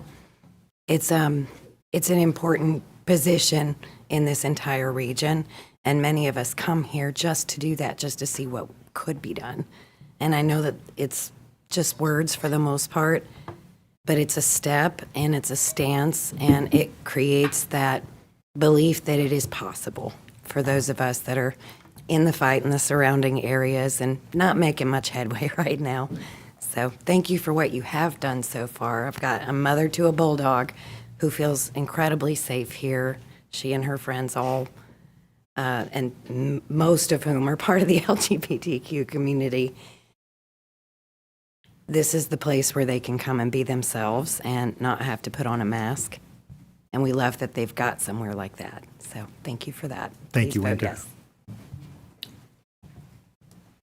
Good evening. Good evening, everyone. My name is Ray Schneider. I live on 3rd Street. I'm a citizen of the Cherokee Nation in Oklahoma, one of the 3 federally recognized tribes of Cherokee in this country. I'm a recent transplant to Athens. I came here for work. I work for the University of Georgia. I was a little nervous coming to Georgia. When I first got to Athens, I thought, first thing that struck me was some of the street names are funny. That was fine. So, in addition to being a citizen of the Cherokee Nation, I'm also a member of the queer community. I have the privilege of going through the world incognito, so to speak. No one's going to look at me and think either of those things, necessarily. In my culture, we have a word for one of our greatest community values. It's gadugi. It means holding each other up or holding each other together. And I think with what's going on in this country lately, that's something we have to keep in mind, that as things progress, as things move forward, it's our communities that need to stay strong and our weakest members of our communities that we need to help. The only thing that cannot be tolerated in a free and open society is intolerance. And I think it would be a good first step and a good gesture to vote yes on item 22. Thank you. Thank you, Ray. Good evening. Good evening, everybody. I'm Susie Weller. I live at 170 Hall Street. And I don't know if this is up here as a reminder or someone forgot their hat, but we're in Athens, Georgia, and that means something to me.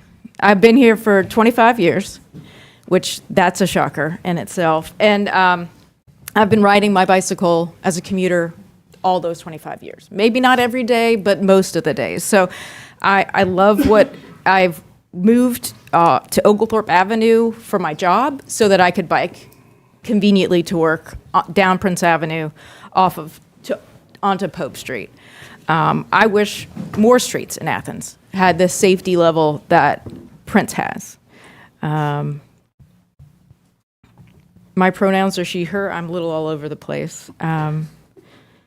I also I support the bike lanes on the safety precautions on Prince and expanding them wherever we can in Clarke County, and the resolution supporting LGBTQIA brothers and sisters. And I had the opportunity to go to a vigil for Santonio Coleman a couple weeks ago, and this human was injured and then later died on Trail Creek, and the family is requesting that there's motion sensor lighting on this trail, that more cameras are put up, patrols, and that the trail is renamed after Santonio Coleman. To me, this would be a great part of not adding it to the resolution, but another support of the resolution. Also, I think that ranked choice voting is a great idea, a cheaper idea, and yeah. And finally, I've spent a lot of time in juvenile court, and if the judicial system, the police system, and the Department of Family and Children Services are going to continue as they are, and they have been for many years, we need a full-time, 2 full-time. There's probably a need for 3 full-time judges in juvenile court. They have accountability courts for families, and the judges work hard and long hours. Many of the hearings, they're there early in the morning, and some hearings don't end till 6:30, 7 o'clock. So thank you. Thank you for listening. Thank you, Susie. Good evening. Good evening. My name is Grant Miller. I'm a student here at the university. And a month ago, I was here at this podium to talk to you about the upcoming resolution for ranked choice voting. I believe now, as I believed then, that it's one of the most important things for this community. You've seen and heard from people today talk worried about the future. They have fears about if they're going to be accepted. They have fears about their disenfranchisement. And I believe as a community here in Athens, it is our responsibility to reassure them that we will stand with them and their desires for a better future for this country, to have their voices heard everywhere. Not only for the state, but for this nation, I want us to be a shining beacon to show that all others that the future for this country is bright and it is coming. I also want to comment on the resolution in support of LGBTQ rights. I believe that as a citizen of this country, and not only that, as a decent human being, it is of utmost importance for everybody to be welcomed into our society, and for nobody to be shunned for something as simple as who they love or what they choose to identify as. In light of these 2 things, I want both of these resolutions, I urge both of these resolutions to be passed, and I urge all of us to support the members of our community, both in the voting booths and out in the streets. Thank you. Thank you, Greg.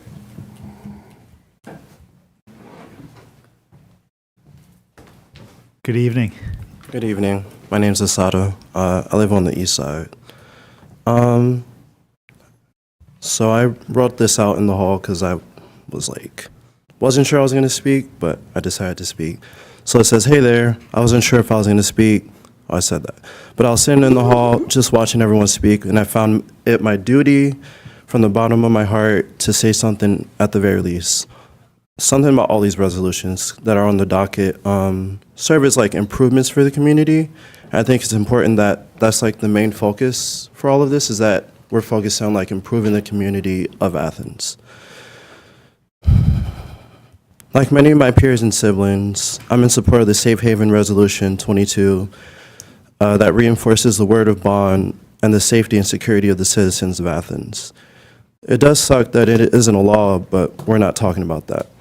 Regardless, it doesn't take much to show love and care for people, and with this resolution, it makes it clear and simple. As we move forward into 2025, in a time where a lot of people's lives are going to be more trying and difficult as people's rights, and even more sadly, people's lives are taken away, it's important to do the best that we can to protect each other with the resources and skills we have and are continuing to develop. It is kind of weird to always have to be at this point, a point where we're having to ask and do the bare minimum and like beg for it, because honestly, truly, I believe, has something like this resolution, along with many other fixes that are needed within our community, the lives of, I forgot her name, but the lady in pink said, the lives of people like Santonio Coleman wouldn't have been mishandled with care and wouldn't have been buried under the rug, and instead shown a bright light and given more care, like the case of Lake and Riley. And to clarify, I say this in hopes that this resolution, along with other things in the future, can be passed so we can get into more real work in protecting the citizens of this town that we cherish and call Athens. Thank you. Thank you, Asada.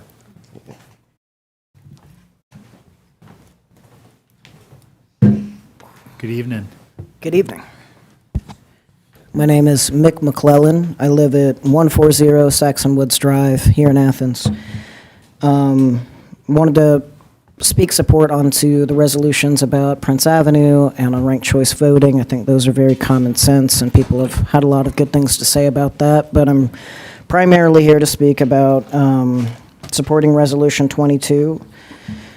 And so, you know, it was only 4 years ago that the Supreme Court made the first ever ruling to grant certain protections to trans people. And this week it will hear out another case on our rights. It's about to happen right now. And I say this to note that both culturally and legislatively, queer people are very new to protection and care beyond its own means, and it is in a very precarious place. I was raised in a hyper-conservative environment that very comfortably and loudly believed in killing or harming anyone else that they deemed as other. And I moved back to this place because I love it. I love the land and the people, and I believe deeply in its capacity in every single sense. Everything that we would allow to happen in our own backyard will happen out there on a larger scale. So we have to do our share of this work. On the matter of it being redundant, I do not think that we were ever given the go-ahead to stand up for the right thing just once, or disavow something just once and move on. We're asked to do it as needed and as much as needed. And when an overwhelming majority of the constituent body comes demanding a certain dignity, it is likely because they have been indignified. We cannot afford to exist in a vacuum or in an absence of opinion.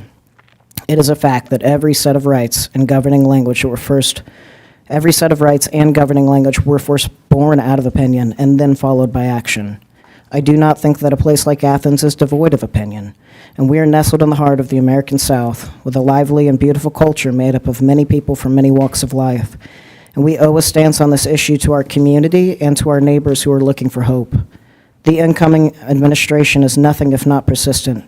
It is rapacious, and we cannot pretend that the safest option is to lie in our bed of bureaucratic neutrality. 2021 held the highest record of hate crimes since the FBI started taking these statistics and data. Hate crimes have risen over 80% since 2015, and that's no coincidence. 320 trans people were murdered last year, and vast majority were trans women. And of those trans women, most of them were black. I stress these statistics to highlight that what's stated in this room is not subjective, but rather informed by lived reality and facts. It is not informed by the imagination. If language did not matter, the USG would not be stripping language that mentioned DEI in all forms of its programs at this very moment. This room was resurrected as a dream towards civility, so while we have it, I ask that you hear out this political body and trust its own insight and temperature on what Athens needs and vote yes. I also want to reiterate support for the desires of San Coleman's family and their loss so that we can take actionable steps to prevent another loss like it. Thank you Mitt. for our work with our community. Thank you. Good evening. Evening.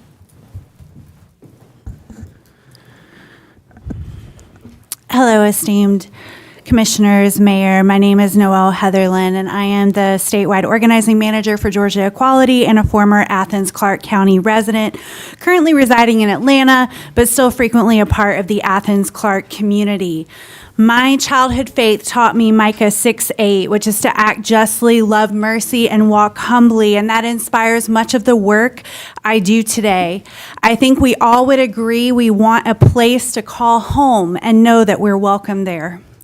Right now, folks all over the nation, including Athens-Clarke County, are calling and texting crisis lines for suicide prevention at unprecedented rates because of the dehumanization and discrimination the new administration is already proposing, and it's trickling down. Right now, many folks are considering relocating due to incoming discrimination that we know lies ahead in 2025, even though uprooting their homes and leaving their jobs would come at great cost. If we ever wondered what folks were doing leading up to Nazi Germany, the years leading up to it, we don't have to wonder. There is a new wave of Nazism, and we all have a choice in how we respond to this for all LGBTQIA plus lives in many different communities inside Athens-Clarke County. Sometimes a simple proclamation goes a long way to say hate does not have a place in our community. I am asking you to be on the right side of history, being inclusive and letting folks know you are welcoming and supportive should not need to be a debate. People are just trying to exist and live their lives, literally not hurting anyone. This resolution lets them know there's a place they can live, expecting safety to be the norm and to be able to safely contribute to the economy there as well. Many people are watching how government officials treat LGBTQIA plus human rights. Please, I'm literally begging you to choose the side of love and inclusion. I also want to state that I appreciate the support shown to us by those here for the Safe Bike Lanes resolution. We all deserve to live in Georgia and Athens safely. Thank you. Thank you, Noah. Good evening. Hi. Good evening, Commissioners and Mayor Gertz. My name is Amanda Zimanski, and I'm standing before you tonight in support of Resolution 22. I'm actually a resident of Nicholson, just across the Athens-Clarke County border in Jackson County. Despite my home address, I spend the majority of my time here. I buy my groceries here and my coffee at Hendershot's. I support the small businesses and the music and art communities here. My youngest child attended preschool here, and a significant portion of my friendships and community activities are here in Athens. It is my sincere hope to reside in Athens someday. But it is precisely because I am a Jackson County resident that I am here tonight. 2 weeks ago, I was in attendance at the Jackson County Board of Commissioners meeting, during which many Athens-Clarke County residents showed up to support the rejection to a proposed rock quarry in Jackson County. Concerned Athens citizens and UGA experts came to Jackson County to voice support for safe water and local quality of life throughout our shared region. The motion to reject the quarry was approved, and I'm sharing this to illustrate the necessity and strength of collaborative communities. I can assure you, the parents and the youth, at minimum, in the surrounding counties are watching how queer humans are protected or not in Athens. I'm a parent of 2 children. As I watch them grow up, my anxiety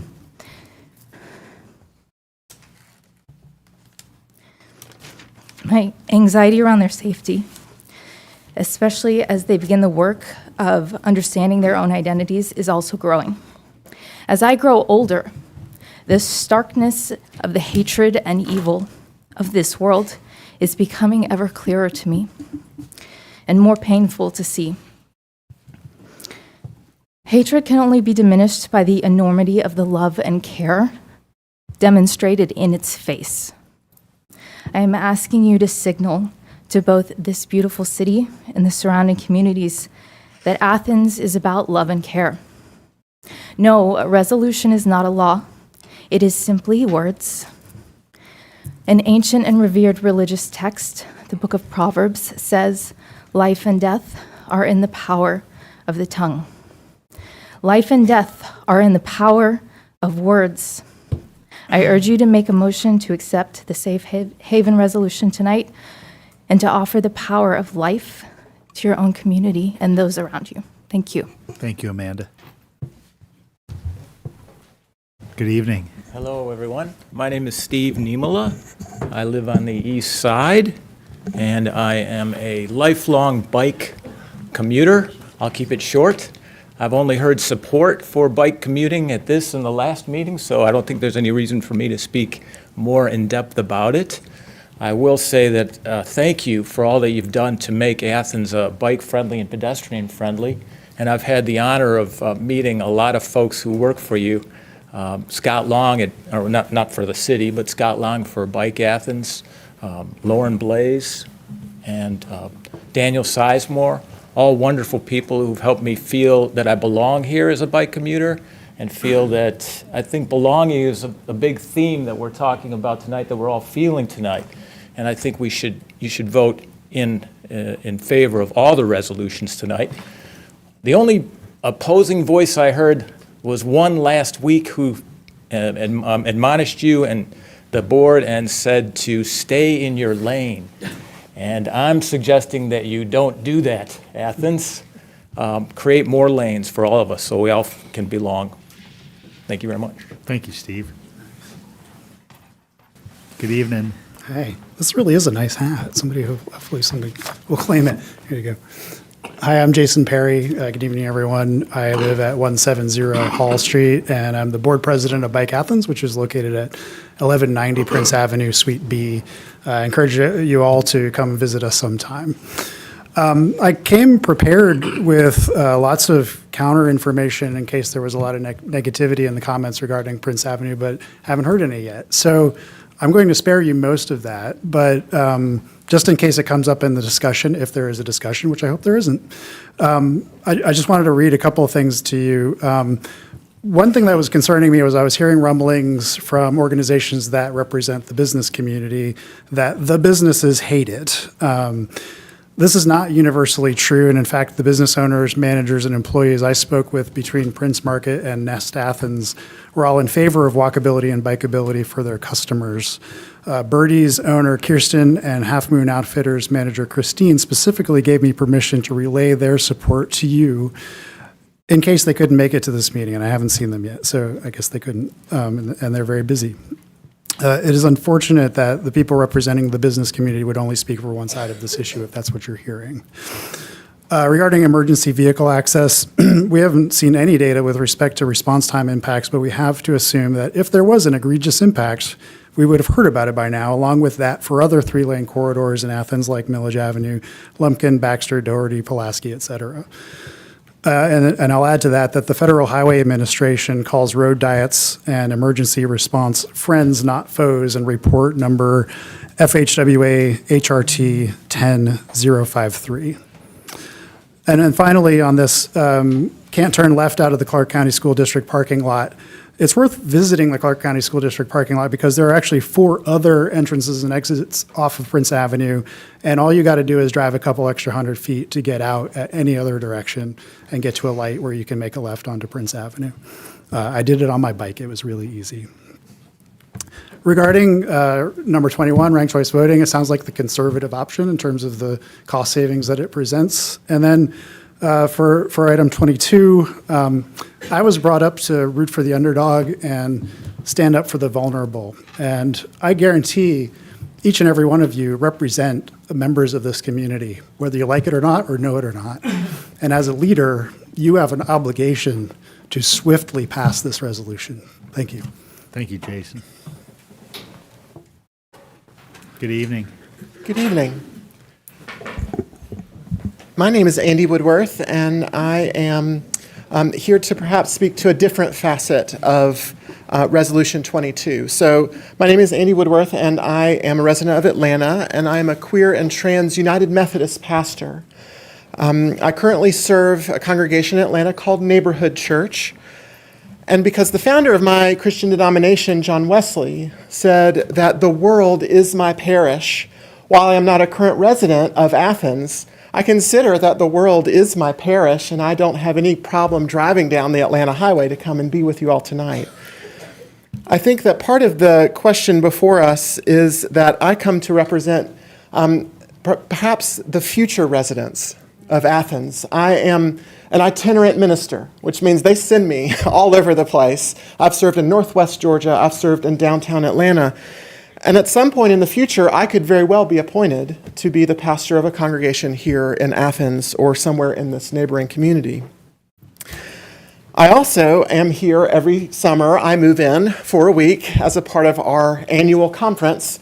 The United Methodists, of course, descend on Athens every June and take up residence for a window of time. It is an annual gathering that brings millions of dollars to the Athens economy, as you all know full well. So I encourage you to vote yes on the resolution supporting LGBTQ humans on behalf of all the future residents of this fine community, people that are coming to this place and to this town to look for a safe and welcoming home, to learn, to live, to worship, and to thrive.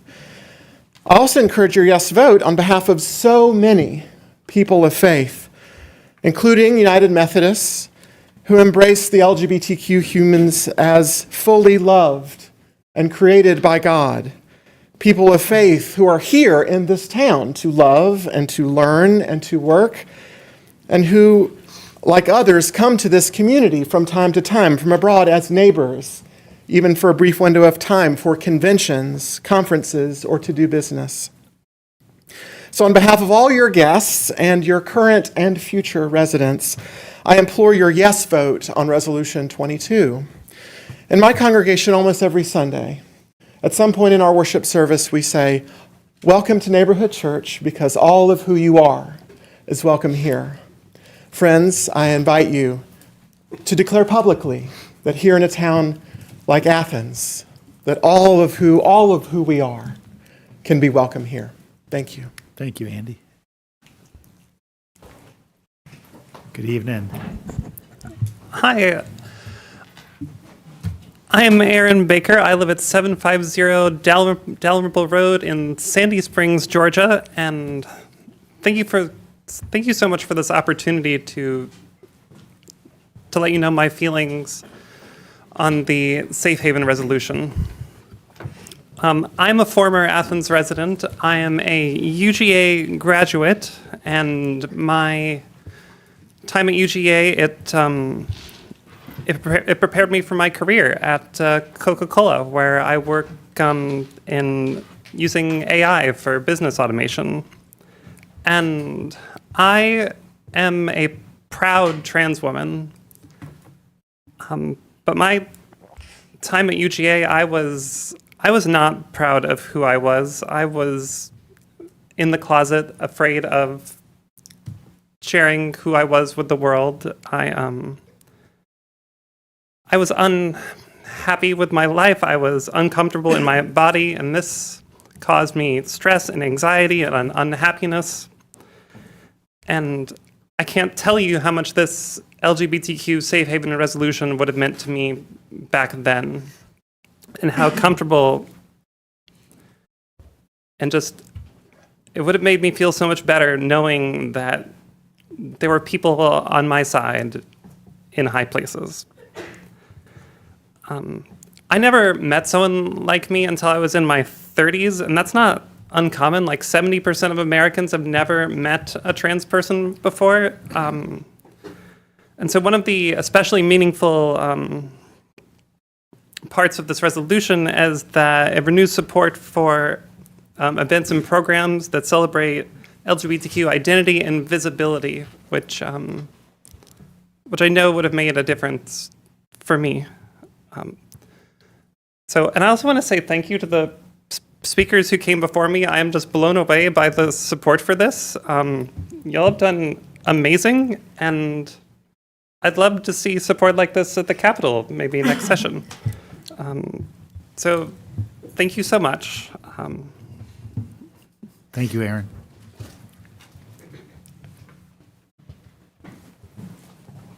Good evening. Good evening. Gonna keep my mask on, sorry, with the cough. My name is Elise Stengel. I'm at 235 River Hill Drive. I will keep it quick because I really appreciate how much time y'all have spent and sat and listened to people tonight. And so many people who have gone before me have had such amazing and eloquent things to say. So first off, yes, Resolution 22, I support it and I urge y'all to pass it tonight.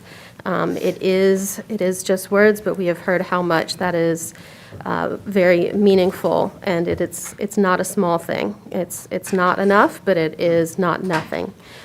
So please support the LGBTQ community here in Athens for that.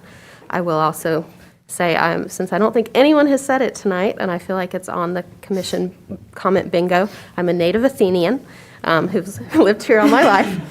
I also will say that I support making the Prince Avenue bike lanes permanent. I enjoy biking, but I am not a very brave biker. I mostly stick to the greenway. I really appreciate what has been done on Prince, and I hope that we do that in other places to continue to make it easy and safe for many different types of people who bike. I talk to people all day whose primary mode of transportation is walking, bus, or bike. It is a lot more people than I think people realize because it can often be invisible. And it's more invisible when we have nice separated bike lanes that you don't have to worry about passing when you're in a car, which mostly I do drive in my car, and I appreciate the bike lanes as a motorist. And one last thing I will say, also the ranked choice voting. I have been a poll worker for the last few elections, and our election staff is amazing, but I don't think they would mind having to work a little less. So, thank you. Thank you, Elise. Good evening. Good evening, y'all. I'm Danielle Bonanno. I'm president emerita of Athens Pride and Queer Collective and a nonprofit leader in this community. I appreciate the hard work and dedication most of you have put into this resolution. Your efforts reflect a commitment to making Athens a more inclusive and affirming community, and I'm so grateful for that leadership. I fully support whatever collaborative statement of support you decide to make. What matters to me most tonight is action and a united message that Athens-Clarke County stands for inclusion, safety, and equity. I have learned through this process that a clearer path for future resolutions would benefit everyone. This process has felt somewhat disorganized, and a more structured approach would benefit all communities when future moments demand you all send a message.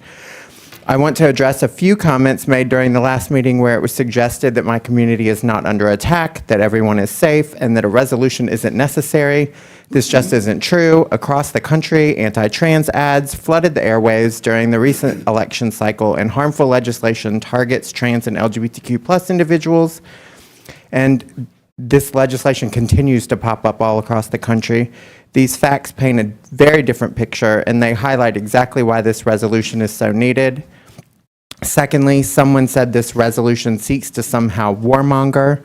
I promise you we do not seek war. We seek peace and love for all. I invite that speaker and anyone with questions to lunch, simply to hear my story.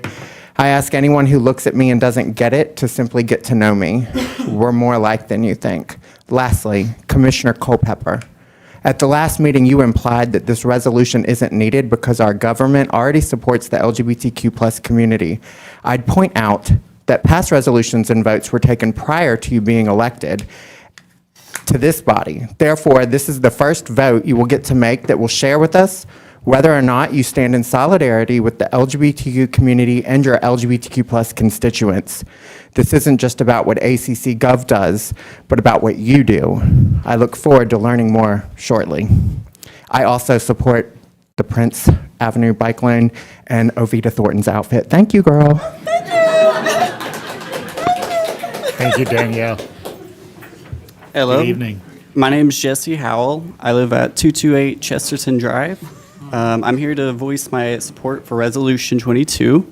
So I moved here 2.5 months ago, and I'll say one of the biggest deciding factors was exactly the queer community and the queer culture of Athens. It was a really big factor in my decision.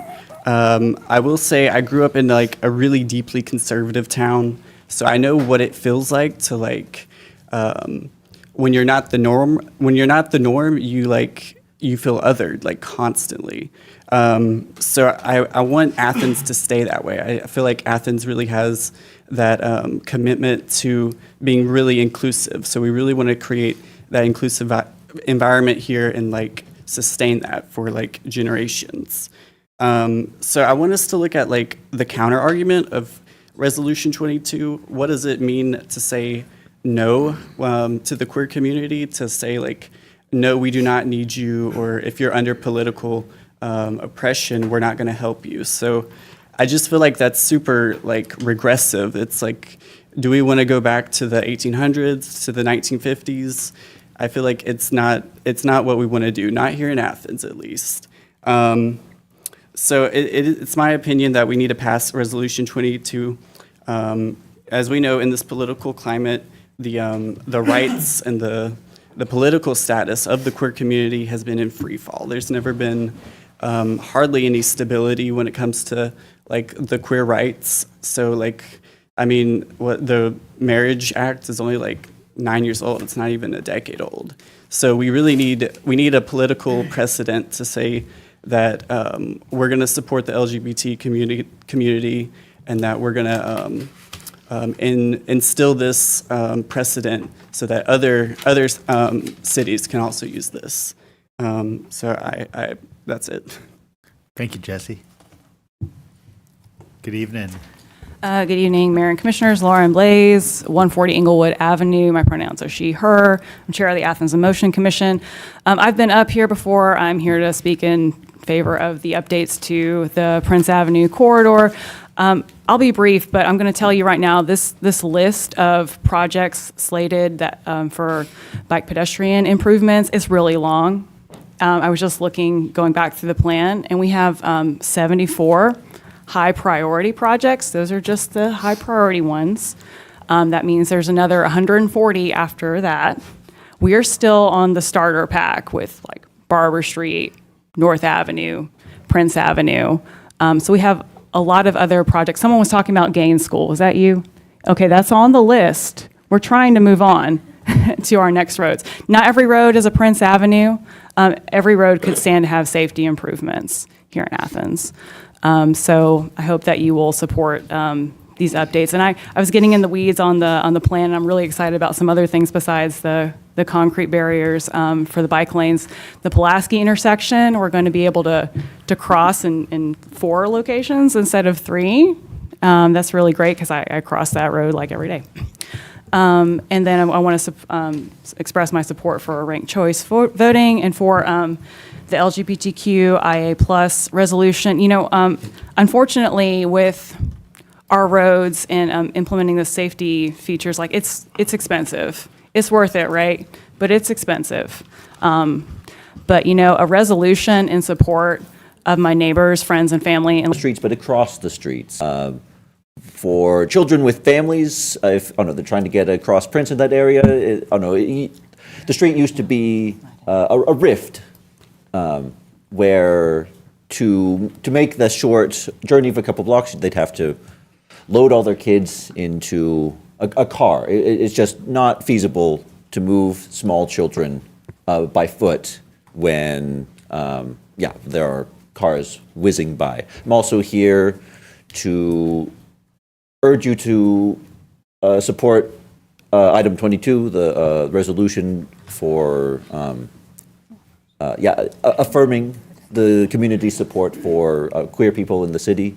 If you care about somebody, I think it is entirely appropriate to say so more than once and not don't tell somebody you care about, you love them only once in your life. That's bizarre. Thank you. Thank you, Aaron.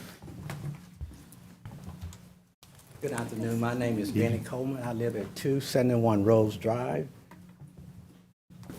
With the good Lord blessing my father Jehovah, I will be 69 years old this month.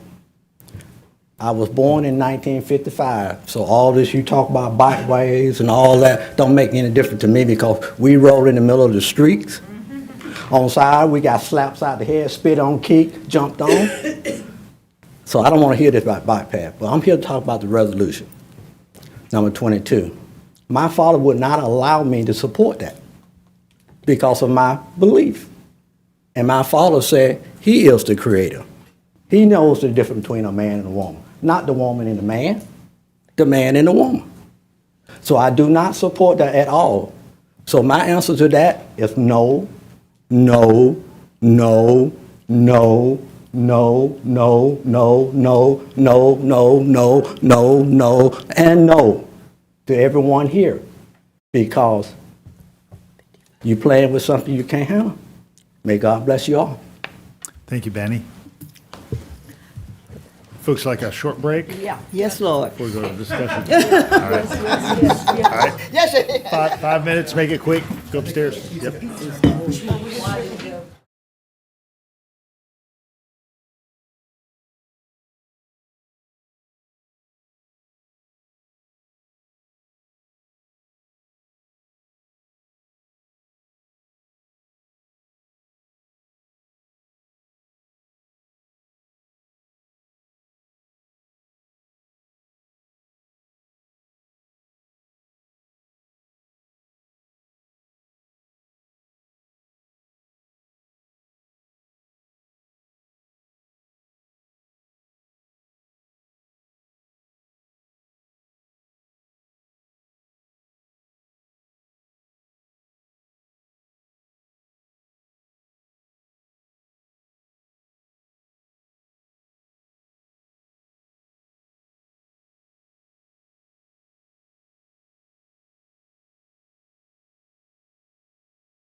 Right, and we are back with old and new business.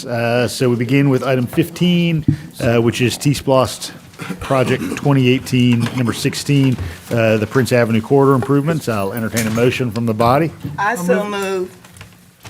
To accept the CDO. Is it the CDO? The CDO with the, Second. okay, yeah. I've got a motion from Commissioner Thornton for the commission-defined option and a second from Commissioner Hool. Commissioner Thornton, any remarks? No. Commissioner Hool? Hopefully we can move through this pretty quickly. I do just want to kind of speak briefly to what the commission-defined option says here.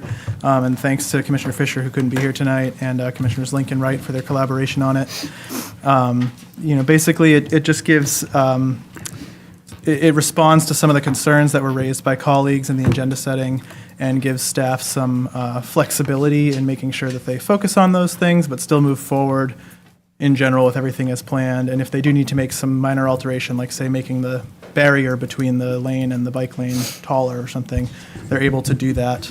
And it even acknowledges that that may in some way cost a bit more money than the current proposed sort of precast things. And if that were to be the case, that they could still move forward without having to come back. So basically, it's a way to respond to those concerns that were raised and provide some flexibility for staff to follow through without needing to come back for a subsequent vote. Commissioner Link?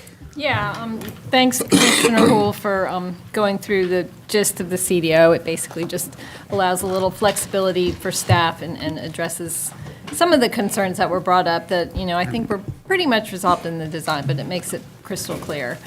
I want to thank everybody who came out tonight. It's really good to see a room full of people who are supporting something that we're doing, and I really wish that this project, this final version of this project had come forward a couple months ago, and we could have heard all this testimony before, we voted on the initial concept for North Avenue. I hope that that testimony can inform that concept moving forward. I hope that we can talk about concrete barriers and truly protected bike lanes. And understanding the sense of community that a right-sized road creates, and the safety that it brings, and the transformation it can bring to families. I live in a neighborhood where a parent can send their kid to the store on their bike to pick up a half gallon of milk and not be worried about their safety. And I would like to see all people be able to live in a neighborhood like that. And I just want to thank everybody who worked so hard on this and who participated in the pilot project and saw it get improved along the way and to finally get to this place after nearly 30 years of advocacy. Ever since I've lived in Athens, Prince Avenue has been a part of discussion.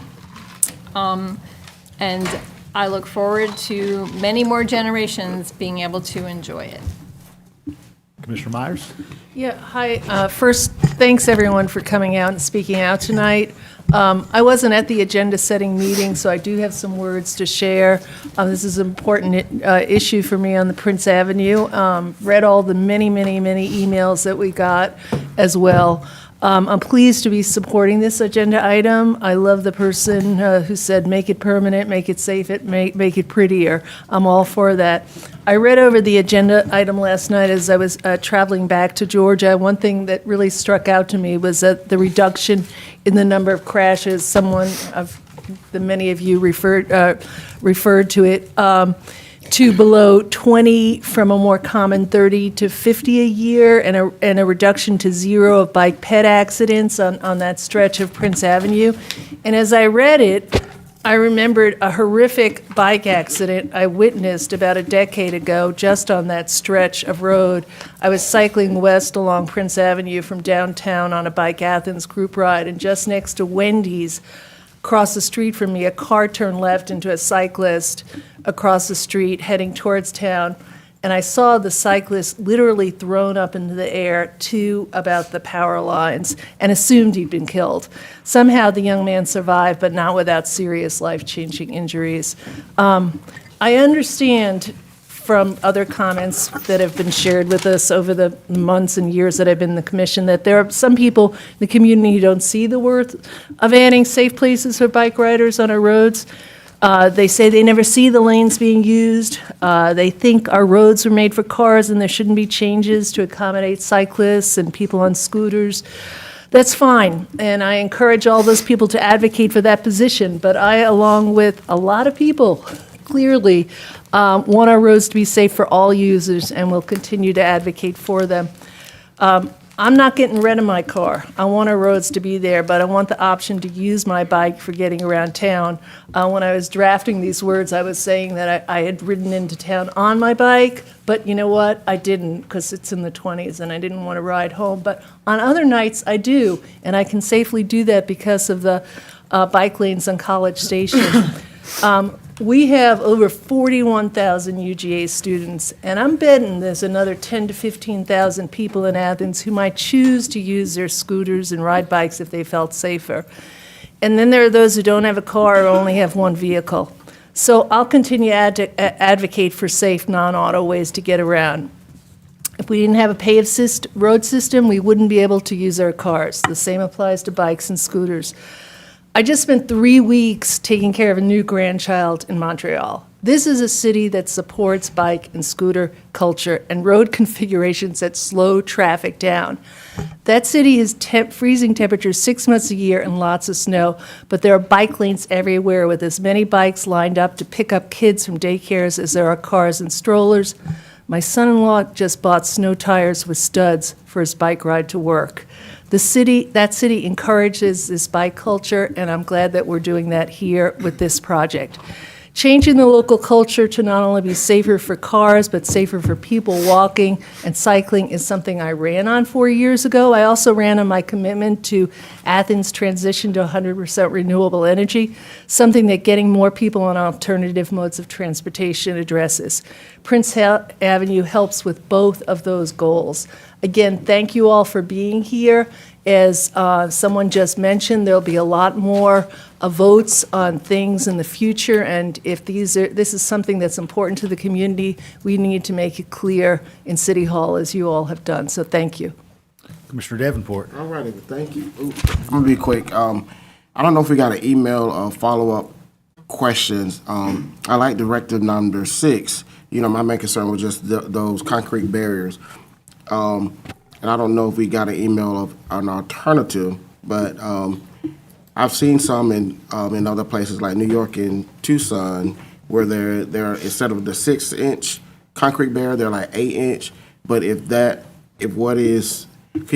the manager to evaluate doesn't necessarily mean we're going to change anything. But I was just wondering, are there any other alternatives to the concrete bollards that are listed and shown with the pylons? Because I know my tire will go over that 6-inch.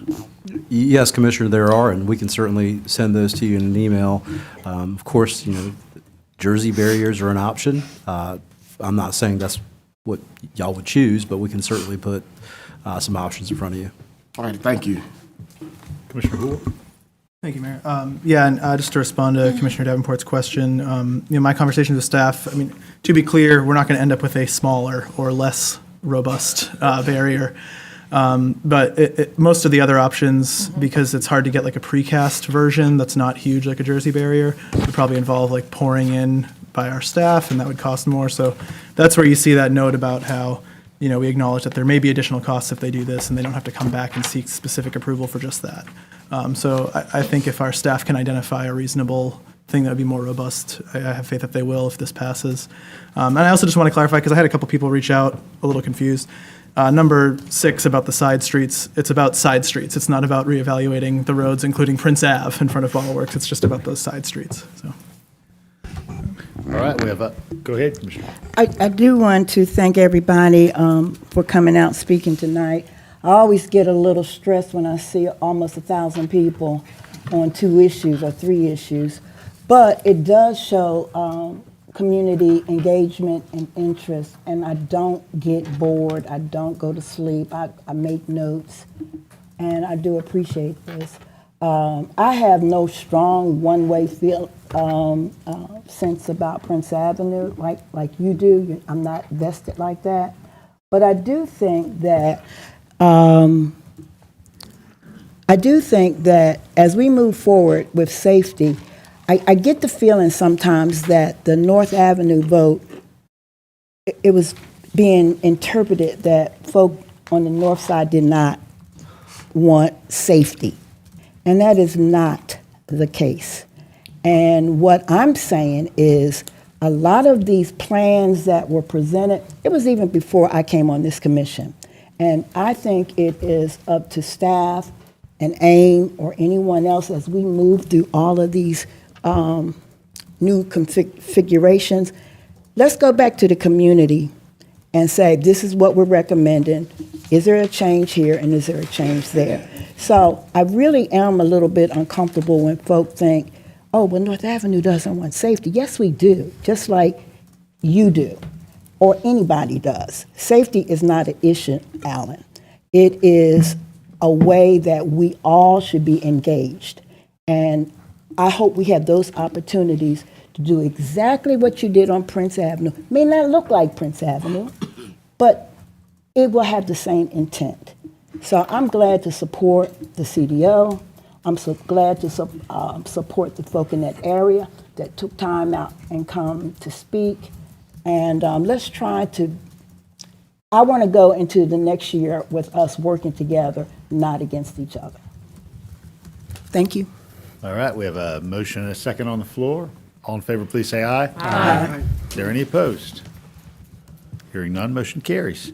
Moving on to item 16, this is TSPLOST 2018 Project 3, the bus stop and transfer facility improvements proposed for Lexington Road. Motion to approve. Second. All right, I've got a motion from Commissioner Davenport and second from Commissioner Hamby. Commissioner Davenport, any remarks? Yes, I spoke with a lot of people in my community about their concerns about the lights and the bikes, not the bikes, the skateboarders. This would be a much needed addition to the east side. Commissioner Hamby? Nope, ready to vote. Any follow-up? All in favor, please say aye. Aye. Any opposed? Hearing none, motion carries. All right, item 17 is a conversion from a part-time 80% juvenile court judge to full-time position, 100%. Motion to approve. Second. Motion from Commissioner Hamby, second from Commissioner Thornton. Commissioner Hamby, any remarks? Nope. Commissioner Thornton? No. Any others? There an ordinance? Okay. Your Honor, Mayor. An ordinance to amend the FY 2025 annual operating capital budget for Athens-Clarke County so as to authorize an additional full-time juvenile court judge position and provide additional funding and for other purposes. All right, having read the ordinance, all in favor, please say aye. Aye. Any opposed? Hearing none, motion carries. Item 18 is the Superior Court supplement. Motion to approve. Second. All right, I've got a motion from Commissioner Hamby and second from Commissioner Houle. Commissioner Hamby? No, sir. Commissioner Houle? I'll just say, I don't have to get into the details, but we had a lot of discussion about this at the agenda setting, and I appreciate the follow-ups from staff, including in the courthouse, Ms. Welch and some of the judges, and I appreciate them clarifying some things, and hopefully everything will be smoother moving forward budgetarily, but happy to support this here. Any other remarks from the body? All right, we've got an ordinance to read. Yes, an ordinance to amend the FY 2025 annual operating capital budget for Athens-Clarke County so as to provide additional funding for Superior Court supplemental pay and for other purposes. All right, thank you, Attorney Drake. All in favor, please say aye. Aye. Any opposed? Hearing none, motion carries. All right, item 19 is the Athens-Clarke County Emergency Shelter Plan adoption. Entertain a So motion. moved. Second. All right, I've got a motion from Commissioner Thornton and second from Commissioner Wright. Commissioner Thornton? I do see that we did correct the language that Commissioner Hoyle brought to our attention, so that's good. And I guess I do want to follow up with the other institutions that we would like to work with. Have we gotten any, I'm going to support this regardless, but have we gotten any word from our school district, UGA, on how or can we fit into this? Yes, ma'am. Two different answers there for the University of Georgia. Talked with spoke with them today, and we're going to reach back out to them. They're happy to come to the table, and we just haven't reached out to them, recently. Same with the school district. We haven't reached out to them recently, so we reached out to them again today, and we did hear from them that they just don't see it as their within their purview to kind of work through this with us. That being said, Dr. Hooker did call me, so I want to talk with him tomorrow about this, and so I'll report back on that. Commissioner Houle? I think Commissioner Wright is the second. Commissioner Wright, you seconded. Go right ahead. I just wanted to support this and clarify that the terminology will be updated, that being called an emergency shelter and terminology in the document. But I think it's really important for us to remember that the American Red Cross is our primary disaster sheltering partner for the county, and that this is sort of the rollout after that type thing, and that entity is also for the whole community. So I think it's sort of underneath a big, as well as GEMA and FEMA and stuff like that. But anyway, I just wanted to point that out and support for this, and thank staff for hurrying this up. And I see that you got a couple meetings in with the group, and I could see how it would be hard to keep adding with the other entities. But I think actually once this is approved and out, it will probably help them with their documents to know where the best overlaps are. Commissioner Houle? Thank you, Mayor. Yeah, not wanting the perfect to be the enemy of the good, and definitely this is better than not this, which is kind of nothing. So I'm very glad to see that we got to this point. I am hoping that we can go even further with perhaps a future, revision that this body can consider perhaps next year. And definitely looking forward to seeing, once I'm off this body, what you all get before you regarding the emergency operations plan, because that's the other key component to this. But since perhaps Dr. Hooker will hear these remarks or hear them paraphrased through our manager, I do just want to underscore that I do think there is a role that the school district can play in special circumstances. And so I hope that conversation can talk about how, maybe in a general sense, we have these plans that include what we would do with the help of FEMA and GEMA and the Red Cross and stuff for a major countywide disaster. But in certain localized situations or certain special circumstances, perhaps there would be a role that the school district could play. And so perhaps there's a way to sort of approach the conversation with the school district that looks at a role they can play for specific circumstances, which might involve a more complicated sort of revision to this plan than we could have seen happen in this time, but could perhaps happen in the new year. Commissioner Myers? I'm going to support this, yes. I did just respond to Manager Jones, because just when I was reading over it this morning, I checked one of my messages, and I had someone asking me for, what's the process the county's having set up for extreme weather conditions? And so I went looking on the website and couldn't really find anything. Manager Williams, not Manager Williams, Manager Nikki Jones. Anyway, it's late at night. I just got back. I just got back from Montreal. Oh, right. Right, muscle memory. Anyway, shared that document with me. I shared some comments back. I just really want to make that as user-friendly for providers and for individuals. I wasn't quite sure if I could really understand and tell someone based on that document. So I think it's a good start, but we can move it forward. And I think, unless I was reading another document, the school, as Commissioner Wright brought up, this is just part of a extreme weather and situation. Really, the Red Cross takes care of lots of things, and I did see that the school district is one of the providers with the with that Red Cross program, because over on the east side, Hillsman Middle School was one of the centers. So it's not that they're not involved in emergency response. So I think we just need to make that clear in our discussion. That's exactly right, Commissioner Myers. All agencies have some sort of emergency plan, and obviously ours is an emergency shelter plan. It's not that that they don't want to be involved in a process. It's just the process that we're going through. Yeah. Commissioner Link? I feel like I might have caught a typo in here. I'm looking at page 6, and it talks about the cold season situational awareness meeting. It says first forecasted day below 40 or night below 50. Should that be day below 50 or night below 40? That was confusing. Does that seem like those were transposed?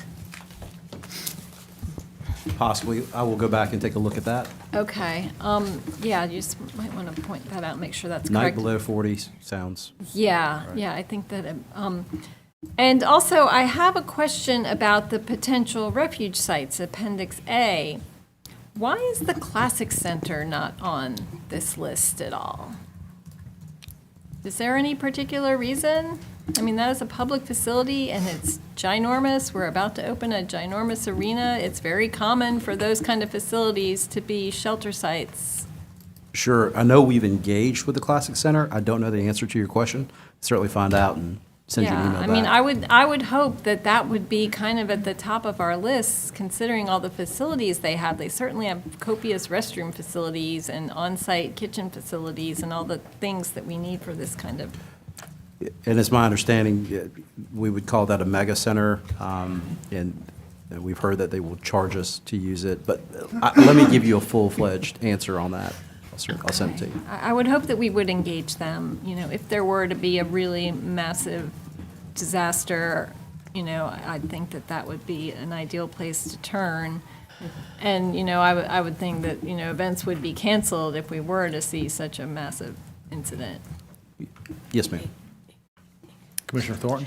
And I guess just to piggyback, and I know you said you're going to look in it, I do believe there's a precedence that has been set because the Classic Center was a focal point during COVID. They helped us out during the COVID month. So there has been something that has been done with the Classic Center in a tragedy. So it's not, this isn't a new concept. How they fit on that list would be interesting when you talk to them. It's my understanding, you know, in an event of a massive disaster, a very large-scale natural disaster, that's when we would engage them, and that's kind of when that trigger would occur.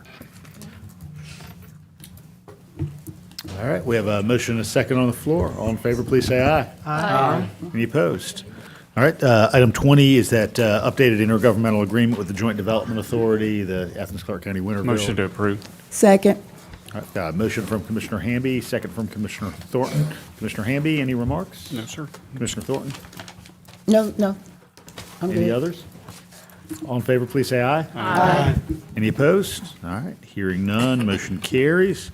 All right, item 21 is the resolution supporting ranked choice voting. Motion to approve. Second. All right, remarks? Yeah, I guess I'll note, if this were a Dogs game tonight, the score would have been a blowout in favor of support for Prince Ave and this and the next item. So 12-0, I think, would be the score on this one. I do think that this would be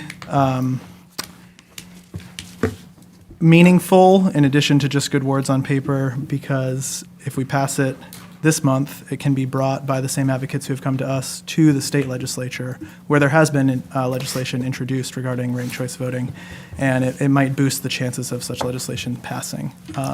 And to underscore what some commenters at the podium brought up, this resolution does not commit us to doing ranked choice voting, so we still have plenty of time to figure out if and how we may want to.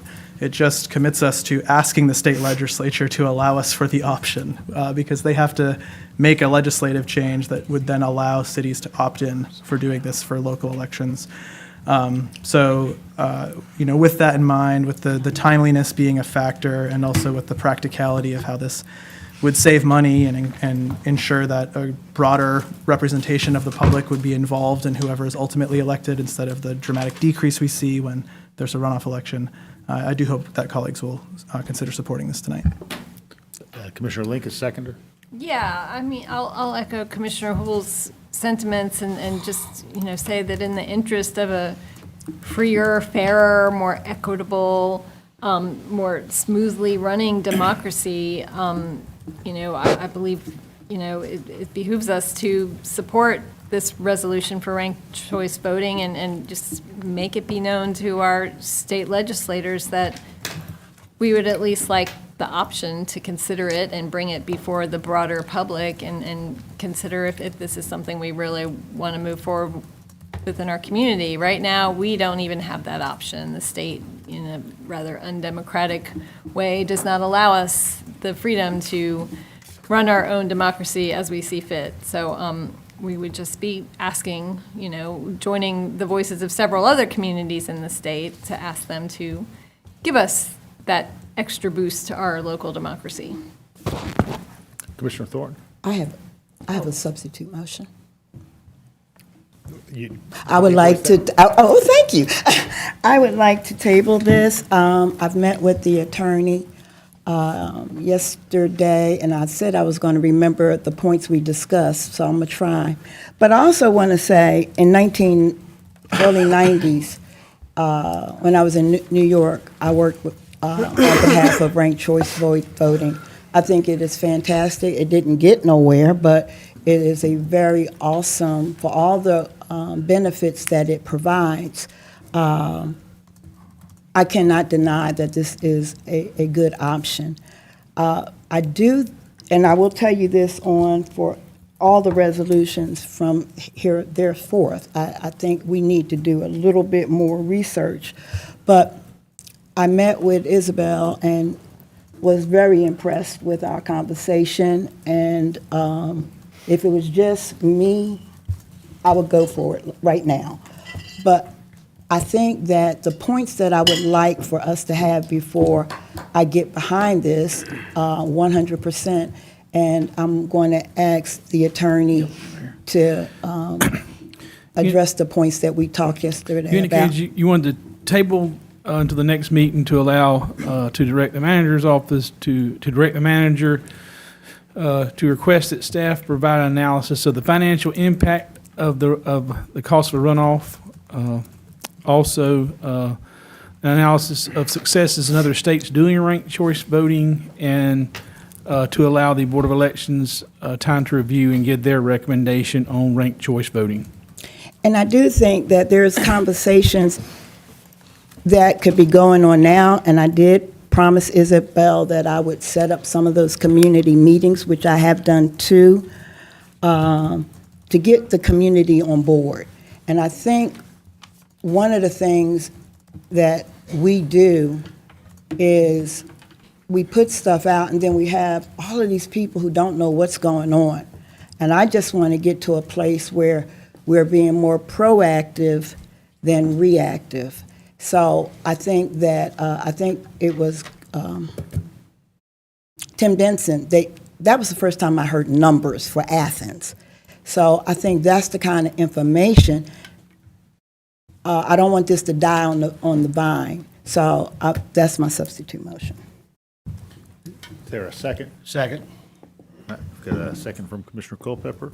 Commissioner Culpepper, go ahead and second the substitute. I agree with Commissioner Thornton. We need to, instead of making a knee-jerk reaction, we need to get some more information and get some information from the Board of Elections and their opinions on the effects of this and how it would affect our county.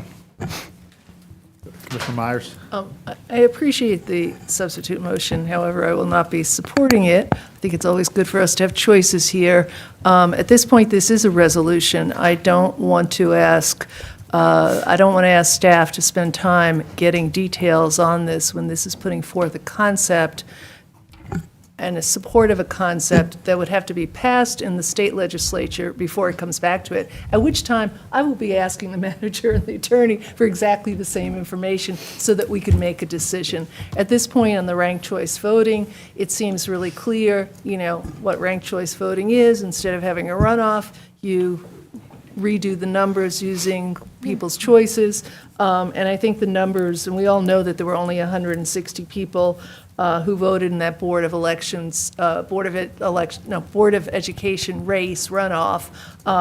just, I mean, might not know the exact number, but that there were very few people using the 160. That was 1.3% of the approximate 12,000 people. So, I mean, to me, we're not here deciding whether or not to do ranked choice. That's way down the line when it comes back to us. And so for me, I'm fine with putting the resolution. If other people don't want to, that's where we'll end up, and that's fine as well. But I'm going to be supporting the original motion on the floor. Commissioner Hamby? No, Mayor, I was just kind of thinking to myself, I'm not sure what compels us to think that the state is going to listen to us on this. So at any rate, maybe having the information handy would help to make our case better and to be more prepared when and if we do meet with the state legislatures to be able to make that case. But as of right now, I'm not so sure. And I admit I have to learn more about ranked choice voting, but it does seem to me that the folks that won the Senate race in 2020 probably would not have won if ranked choice voting would have been part of the statewide system. So. Commissioner Lake? Yeah, I mean, I'm with Commissioner Myers. I don't think it's fair to ask staff to do a bunch of work and have a bunch of meetings over something that, as Commissioner Hamby says, we're not sure the state will even entertain. But this is just a means of saying, hey, give us a chance. And the folks who are at the Capitol advocating for this and who are doing their homework and presenting statistics and numbers, this could be just another piece of evidence for them to put forward as they advocate for this statewide legislation that would, if it were to pass, would then give us permission to move forward with the kind of community outreach and number crunching that we would need to put this out to our entire community as to whether or not we want to pursue it. But we can't even think about it unless the state allows it. And this is just a means of giving the state that little prod to say, hey, allow it, so we can then move forward with discussing it within our own community as to whether or not we'd want to adopt it.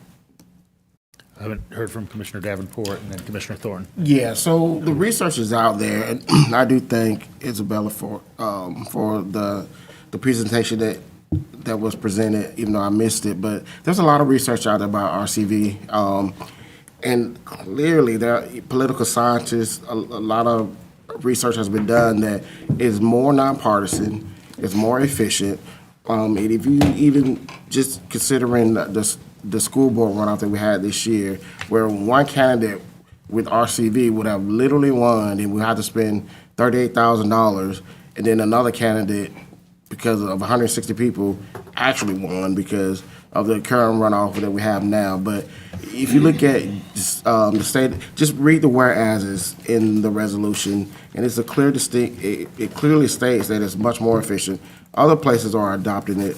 And just the research that I've personally done, it is the best thing to do when it comes to saving the county and municipalities money when it comes into the cost of elections. Because the cost of elections, you gotta have bodies, you gotta have somebody at the polls, this is the most efficient way of resolving that issue.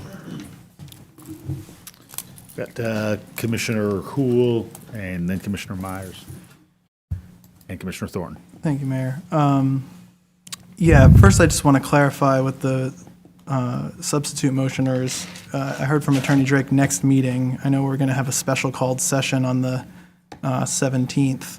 So is this being tabled till the 17th or until the new year? I think I may have misspoke. I think we said the first meeting in January is what I should have said. I forgot about the 17th. So I guess I'll ask then Commissioner Thornton to clarify. Are you looking to are you looking to hold this 2 weeks or until the new year? I don't know how much we could get in 2 weeks. I just want to be able to. Commissioner Myers,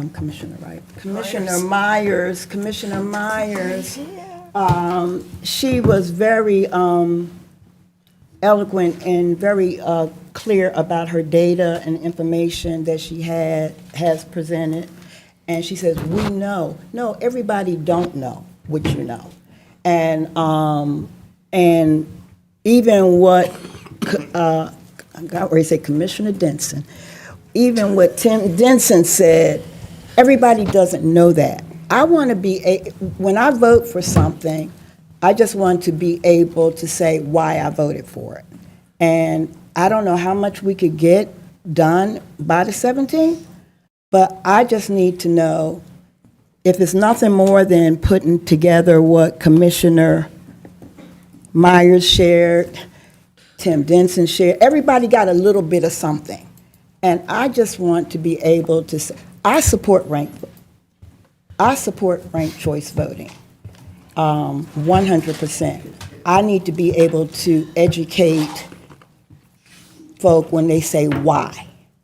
And it's not what I feel, it's the data, it's the information, it's the advantages. So I could do the 17th if there's an interest, but I just need some more information. And I will go on record, Mayor, if this is appropriate. And I tried to explain this to one of the constituents in the audience tonight. I've said this more than one time. I am not going to just support resolutions. I'm not going to do it. It puts me in a very uncomfortable place. When my phone accidentally went off, I was trying to read some notes. So resolutions for me, without some more details, I'm just not supporting. So there you have it. But if Jesse, Commissioner Hull, did I answer your question? I'm actually still a little unclear, and then I did have some thoughts after, but I guess, so are you saying you want to table until the 17th or until the new year? Are you going to support me if I table to the 17th? I mean, I personally feel ready to move on to. Well, it's the point of it is I got to get the votes, so no matter what. I mean, somebody's got to get the votes. Mm-hmm. I'm willing to compromise, but I just need the information that was shared here tonight in some kind of, and I thank Isabel for sending us the white paper. I want more information for the impact for Athens. That's where I'm going with it. Just as clarity of the motion is to hold until the 17th of December. Okay, I can do that. Okay. Second. And who was the second? Commissioner Culpepper? Yeah, that's fine. Okay. Go ahead, Commissioner Hool. Thank Complete you. your thought. So I appreciate that. That takes away one of the things I think is important, which is the timeliness. I mean, the 17th would still give us a chance to pass this before the legislative session begins in January. And I hope that we would do this at that time if we don't do it tonight. I do hope that we can move forward on it tonight, so that's still how I plan to vote. But if it doesn't happen tonight and we end up tabling, maybe we can get together and figure out something in 2 weeks. I do want to say a few things just in response to what I heard from colleagues in this discussion. So first, will the state legislature take anything we say seriously? I mean, who knows? But A, that doesn't mean we shouldn't say it. B, our two longest-serving representatives, Gaines and Fry, are now the minority and majority deputy leadership in the State House, which is one of the bodies that would have to pass this. And probably, if we look at the record of who's brought this legislation forward in the state government, probably the body it would begin in. So, they should listen to us. And I think we can assume that at least one, if not both of them, would take note. I also want to emphasize that, regardless of partisan leanings, and perhaps especially from the Republican Party, we hear a lot about local control. Well, this is really just a resolution seeking the ability to have local control, and specifically for local elections. So we're not seeking to kind of get out of our lane, so to speak. We're just seeking to have be given the permission by the state government to, for our own local elections, have ranked choice voting. So to be clear, this wouldn't also therefore affect the outcome of a Senate election, because this is about local elections, municipal level specifically. I understand that we got a lot to juggle, right? There's a lot that's come before us, but I first started getting emails about this when I first joined this body. I looked in my inbox. I have them dating back to 2021. Advocacy in this community really got more organized and ramped up over this past year. They've hosted public events. I know that we heard some speakers tonight talk about how they've reached out to each of us individually. So while we might want to give more time for more of the public to understand this, I think we've all been given plenty of opportunity to understand this ourselves. And again, since this is just seeking to do this sort of procedural thing of requesting the state government let us then potentially approve it in the future, I would hope that we could do that now and then use the time between now and whenever it may theoretically pass in the future to deepen our education, improve our explanation, and engage more with the residents that we represent to hopefully have their full support if and when we would have the opportunity to enact ranked choice voting on the municipal level here. Commissioner Myers and Thornton. Yeah, I do just want to clarify that my support for this is a support to have the option to consider it. I may, when I find out more about this, decide it's really not the best thing. So I don't really have the answer about whether or not Athens-Clarke County should support this. It's just whether or not it should be local control. It seems like a good idea to have us be able to make some decisions on our elections here. So just to clarify that, I would explore the topic more before voting for it here, as I hope all my colleagues would. So we're not voting to pass ranked choice. We're just voting to perhaps sometime in the future be able to have a chance to discuss it in more detail. Commissioner Thornton.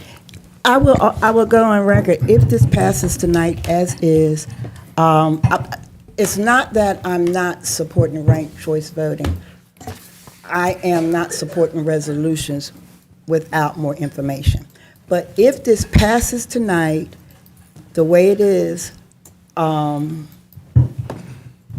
without my vote for a resolution, I will be supportive. Whatever the road takes, I will be supportive.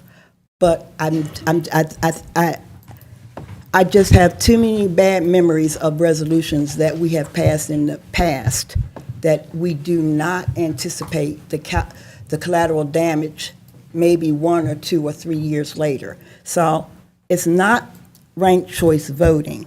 It is how we manage resolutions. And we have put in committees that I thought we were going to funnel these kind of situations through. So whatever goes, I'm good. Whatever happens, I'm just not no resolution person.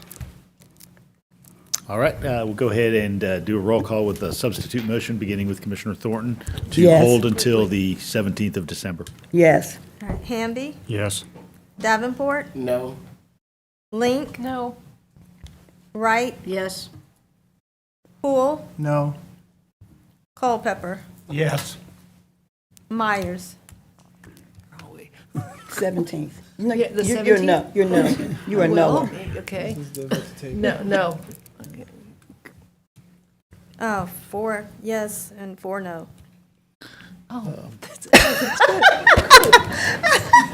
It's a good question. All right, so I'll explain. It is the case that the General Assembly delegation prefers to see unanimity among this body, and so given the prospect of unanimity on the 17th, I will vote to hold until the 17th. Good. All right, there we are, matter settled. There you go. All right, moving on to item 22. 22 is the resolution supporting the LGBTQIA plus community. I'd entertain a motion. I'll move to approve the revised version presented in the agenda dated November 26th. I'll second. All right, got a motion from Commissioner Hool, and we got a second from Commissioner Wright. Commissioner Hool, remarks? Yeah, boy, oh boy. Again, if this were a Dogs game, I think the score would be 45-1. Pretty overwhelming support tonight. Went into 8 overtimes. No, We went in overtime. yeah. People love to reference the Dogs, and I haven't done it enough, so I'm doing it here. I am hopeful that we'll move forward on this tonight. As someone who worked with a number of community members and colleagues to draft this, it's meaningful for me, not just because I think we should do things like this, and we've done plenty of things like this in the past, but it actually is personal for me as well, which makes it's made it kind of harder for me to think through how to talk about this. But I kind of want to frame this as like, yeah, these are words. Words matter, and the words in this resolution are both aspirational and meaningful. So they're also aspirational and meaningful in a practical sense and in an intangible way. So specifically, practically speaking, while some of what is in this resolution is kind of a restatement of things we've said in the past, or an acknowledgement in this updated version of a number of actions this body has taken. And I thank Commissioner Wright for giving us some extra material to add into this that speaks to that history of what this government has already done to date. I also want to note that there are important things this does that is novel. One of the things that it does is it really focuses specifically on LGBTQIA plus individuals and notes especially what we've seen happen in recent years that targets and antagonizes trans people specifically. And those aren't things that we have specifically highlighted in anything that we've passed to date. We've kind of buried it in some descriptive language in the non-discrimination ordinance that had to be very ordinance-y. And so it didn't let us get into some of the language you might want to otherwise use because of legal reasons for, state definitions of terms.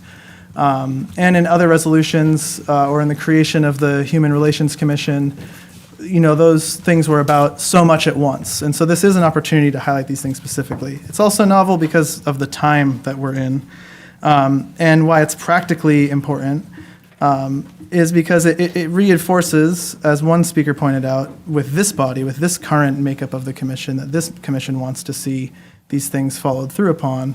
And also specifically, and we've heard some pretty frightening and disappointing stories shared here and outside of here, with local engagement with law enforcement officials. It encourages, if you look at Section 2E, encouraging law enforcement and public safety officials in Athens-Clarke County to undergo training to address the concerns of the LGBTQIA plus community with sensitivity and competence, ensuring a safe and respectful of people in this community. Our facilities are not built in a welcoming way. We still have work to do in that regard. But there is just an understanding that needs to be grown among our own staff, especially in these particularly precarious situations people face.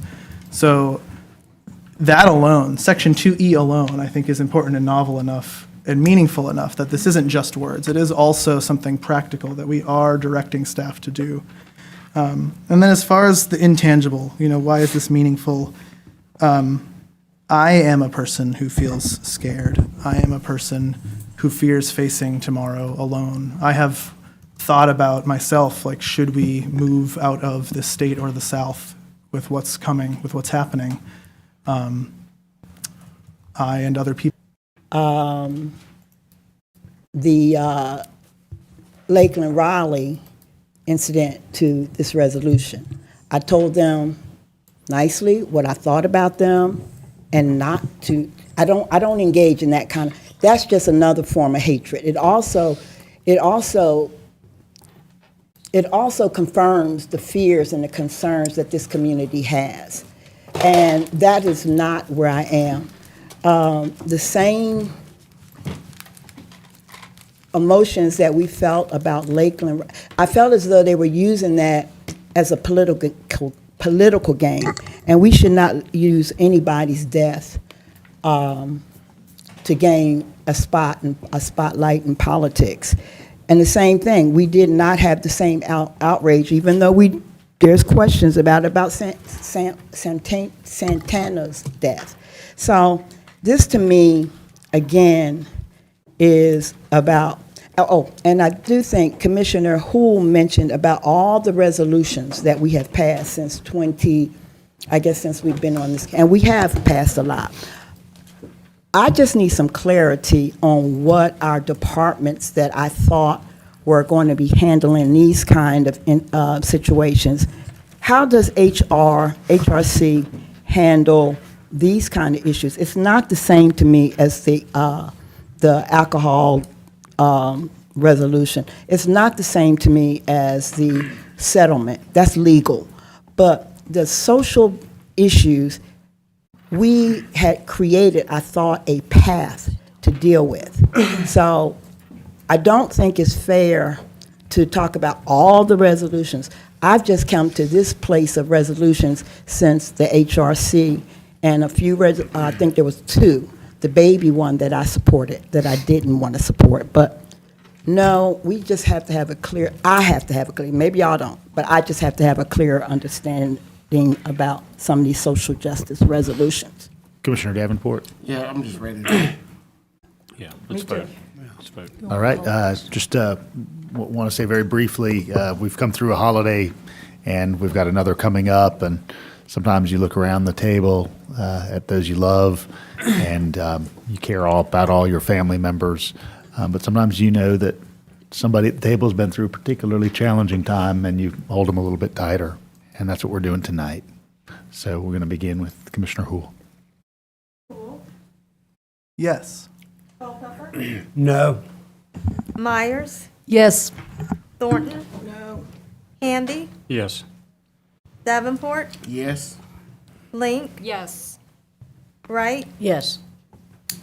We got 6 yes and 2 no. Thank you, Madam Clerk. Motion carries. All right. We have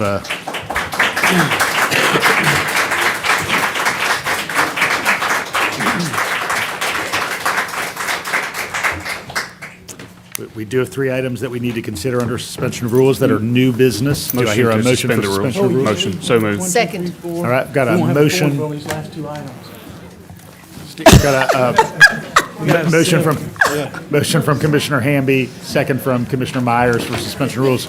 All in favor of suspension of rules? Aye. Any opposed? All right, we'll move quickly. All right, item 23 is the exercise we have to go through every year to select the Sunday. Motion to approve. Second. All right, I've got a motion from Commissioner Hamby and a second from Commissioner Myers. Commissioner Hamby, any drinking thoughts? No. Commissioner Myers? Ready to do it. Super goal. Let's roll, let's roll. Just real quick, does hopefully, do y'all reach out to the bars and let them know? Because I know. They'll find out. Yeah, we survey them. Finance surveys the alcohol license holders as part of this exercise. All in favor, please say aye. Aye. Any opposed? Hearing none, motion carries.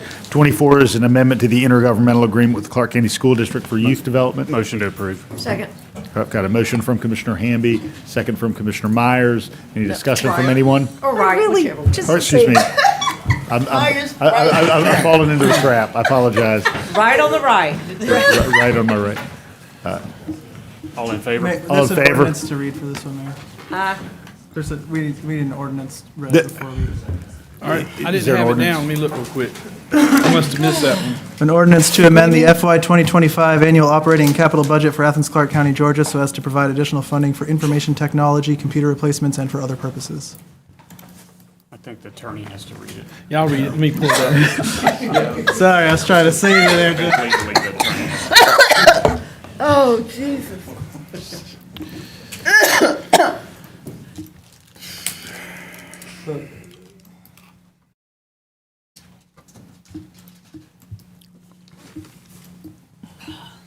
Take your time, Judge. I'm working fast as I can. That's an issue. Couldn't Judge just say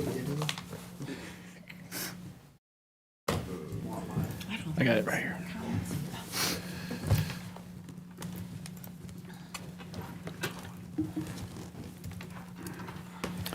An ordinance to amend the FY 2025 annual operating capital budget for Athens-Clarke County, Georgia, so as to provide additional funding for information technology, computer replacement, and for other purposes.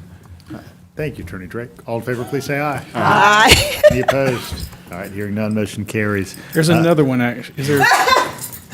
Is there one for the ARPA funding here? I'm trying to click on it. Give me 1 second. Are there 2 ordinances associated with 24? No, there's just. No, it's the same. Okay. Okay. All right, I read it. All right. All right, it's unanimous. Item 25 is a resolution authorizing a legal settlement. Second. I've got a motion from Commissioner Hamby and a second from Commissioner Thornton. All right, all in favor, please say aye. Aye. Any opposed? All right, hearing none, motion carries. All right, now is that time for public input on any item that is not on tonight's agenda. So any item of general interest. Is there any member of the public who would like to provide input on any item not on tonight's agenda? Now is that time. As always, please state your name and the item you would like us to be thinking about. Hey, everybody. My name is Sally Kimmel-Shepard. I'm the Executive Director of Envision Athens. I'm here to invite you all, the mayor and commissioners, and everybody else in the audience to an event that we are co-hosting with the Athens Homeless Coalition. This is on January the 30th.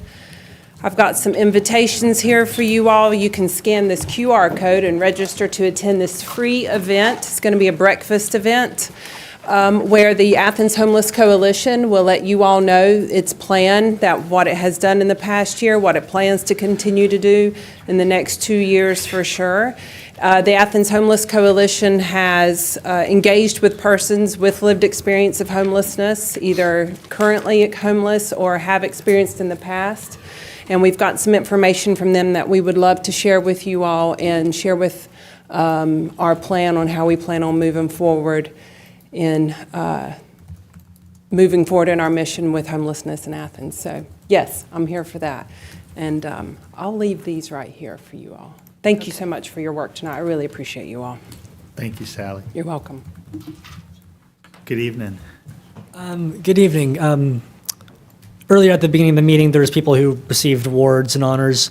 I was just wondering if there is a database on the ACC Gov website about recent award winners of something like that, or if not, I think it might be of interest to create one just to extra highlight our some of the great work people do here in Athens. Thank you, Dylan. Good evening. Good evening. I just wanted to say really quick, I'm sorry it's been a long night, but I just wanted to say thank you to all the commissioners here tonight. Really beautiful, monumental vote. Supporting queer people, supporting my community, and I look forward to seeing you all on the 17th for the ranked choice voting vote. In regards to that, I want to say to everyone in the audience and who may be seeing on the live stream, I started a local advocacy organization, Better Ballot Georgia Athens, where we work on educating people and promoting ranked choice voting in Athens. So if you are interested in joining our organization, we meet monthly and just talk about it, plan education events, and get things moving forward. If you're interested in that, please reach out to me. I guess you can't really reach out to me. Look up Better Ballot Georgia and contact people.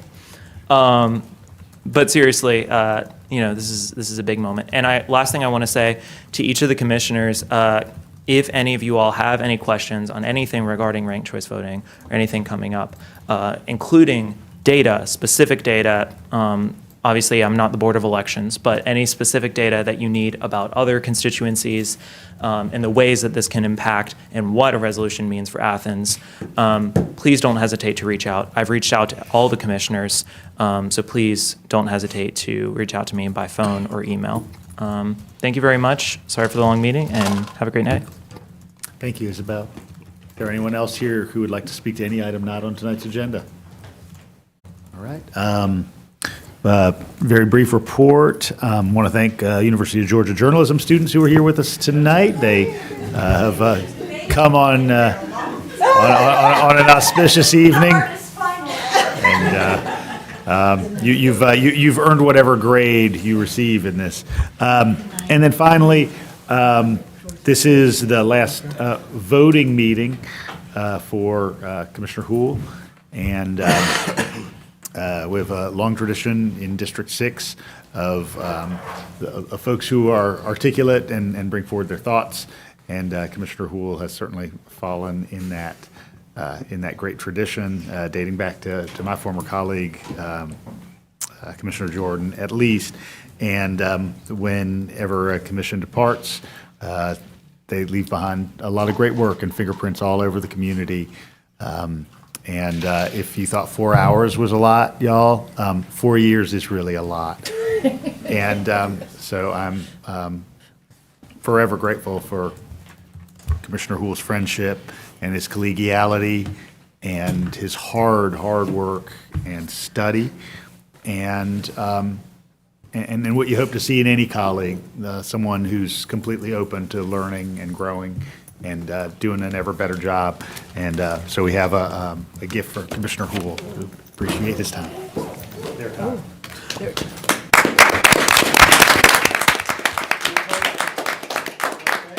Really? You want the picture? With the video? If it's money, it's mine. It is. Thank you, my friend.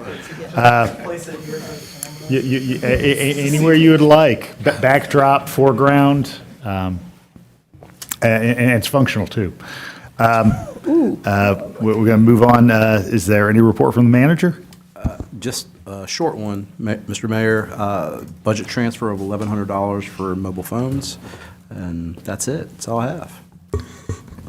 Anything from the attorney? No. From the auditor? No report, Mayor. All right. We will begin with Commissioner Link and with Commissioner Hoole, who can adjourn us. Man, you just skipped over me. Yes, We're going to get this away. We didn't go that way. Okay. It's the first time I've ever gone first, I think.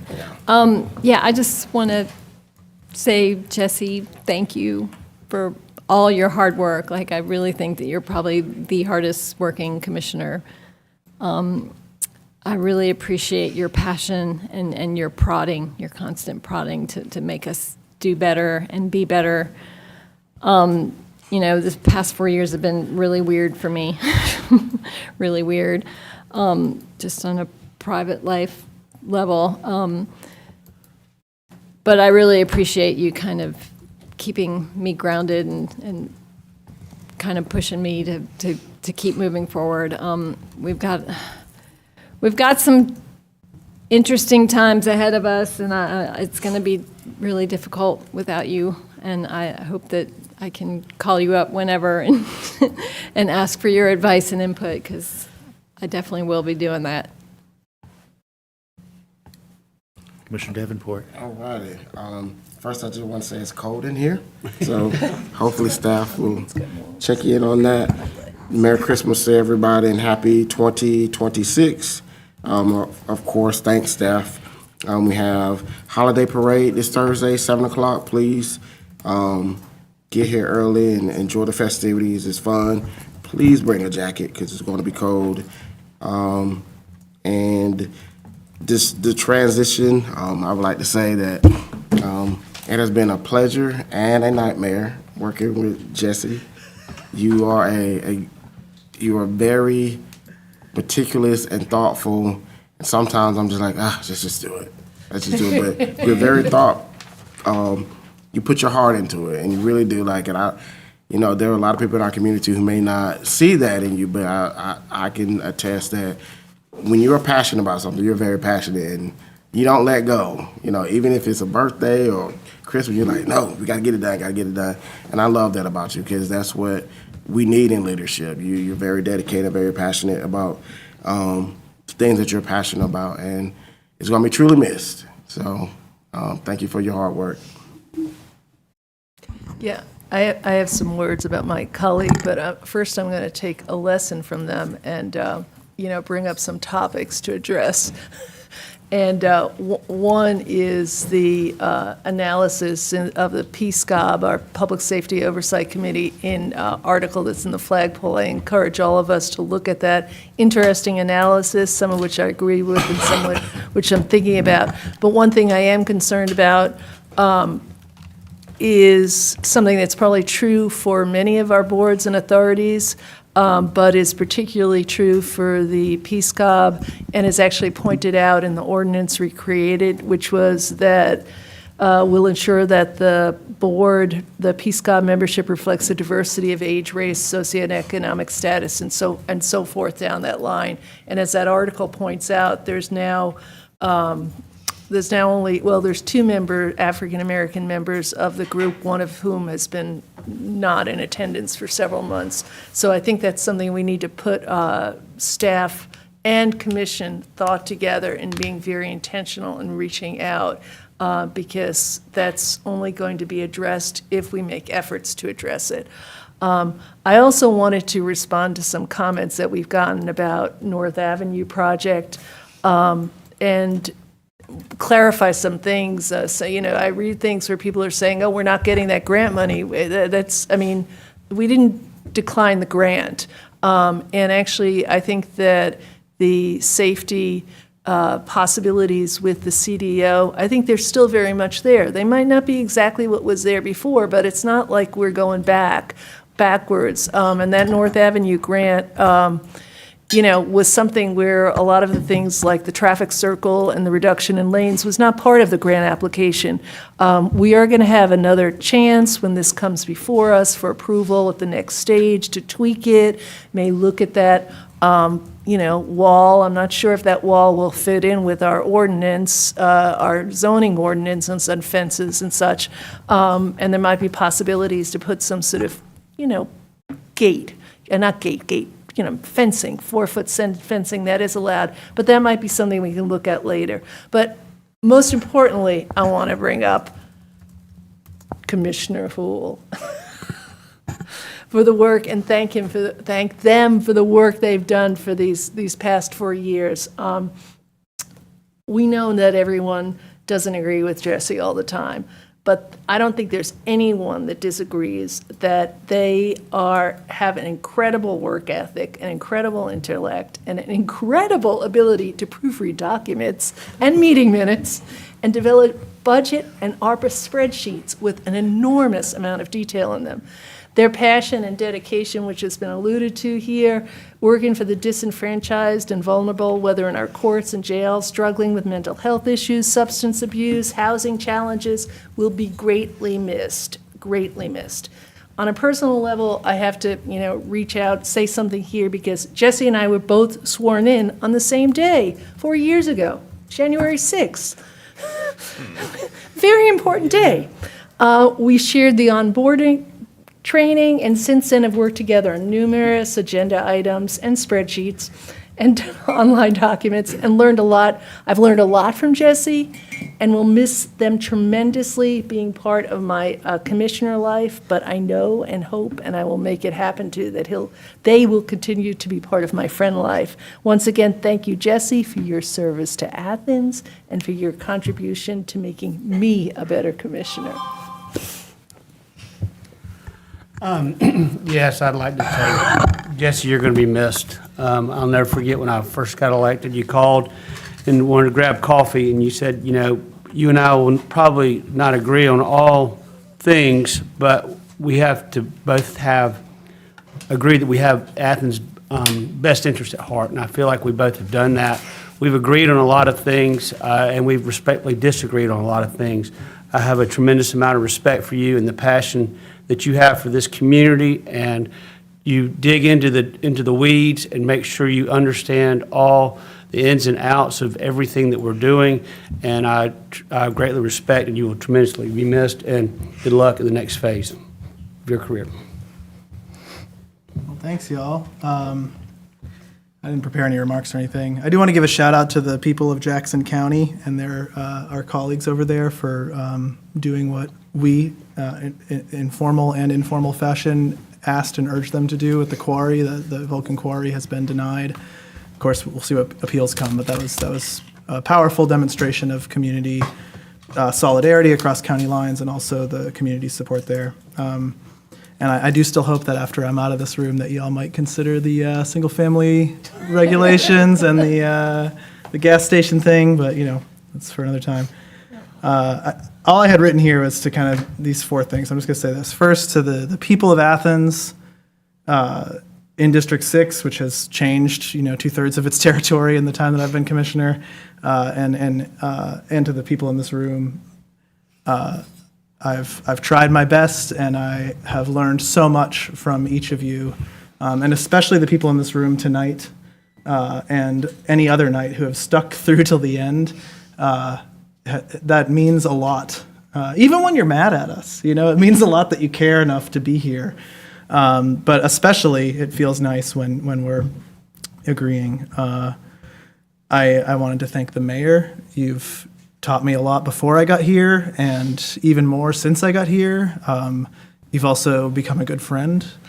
And I won't miss having to engage with you on this side of the rail, but I will miss the excuse it gives me to talk to you a lot. So thank you. And to my colleagues on the commission, generally I've learned a lot from each of you, but I'll speak to those of you who are here. John, you're right, we have disagreed on plenty, and I'm sure we'll continue to, but one of the things I've really admired and appreciated is that you have been both very civil, but in a way that I think is heartfelt, but also that when you've disagreed, when you've dissented, you've explained why. And sometimes I'm still very frustrated with that explanation, but it's much better than saying nothing or saying something kind of strange and circuitous. So I really appreciate that, and I've learned in serving alongside you that even in this time, people with a very different background from me and a very different set of political beliefs, at least when we think of parties and stuff, can be someone who I can have a good working relationship with. And I'd like to think that'll be true for many more people than just you and I.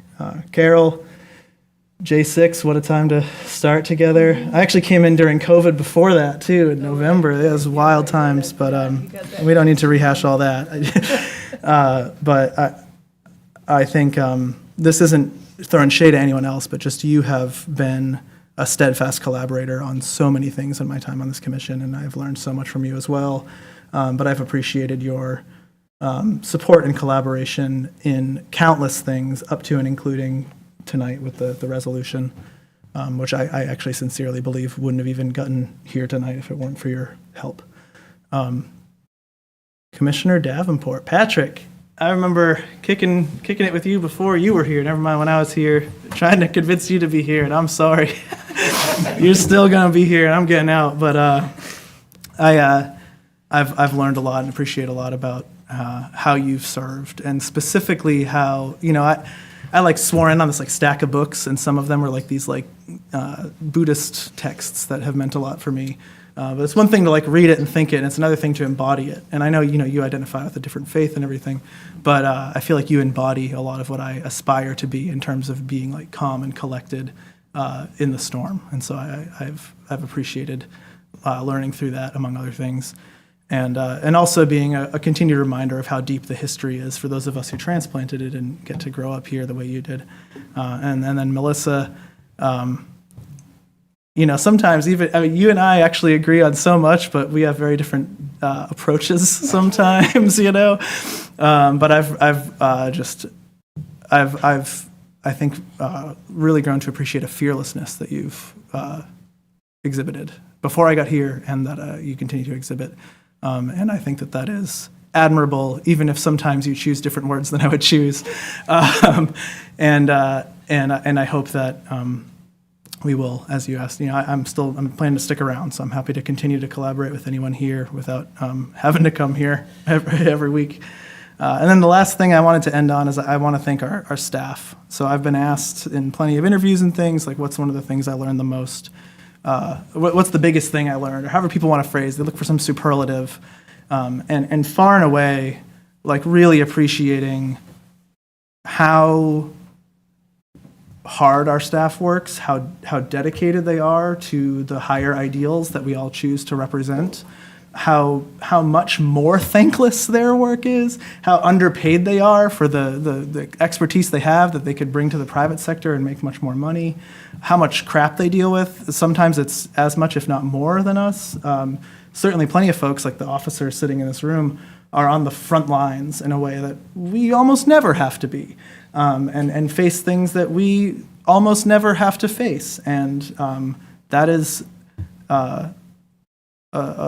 just an incredible thing that doesn't get thanked enough. And in fact, I think too often this body can get caught up in sort of things that almost put staff between us and the public, or blame staff for things that I think is very unfair. I actually think that the staff of this county does an amazing job, and that was something that I felt like I was wrong about or didn't understand fully before I got here.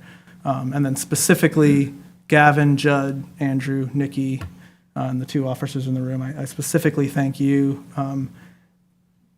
Gavin, so glad we have you in this role. I think you're going to do work. I especially hope that you're going to do good work expanding Peace Cobb to be as good as it can be to make our police department even better.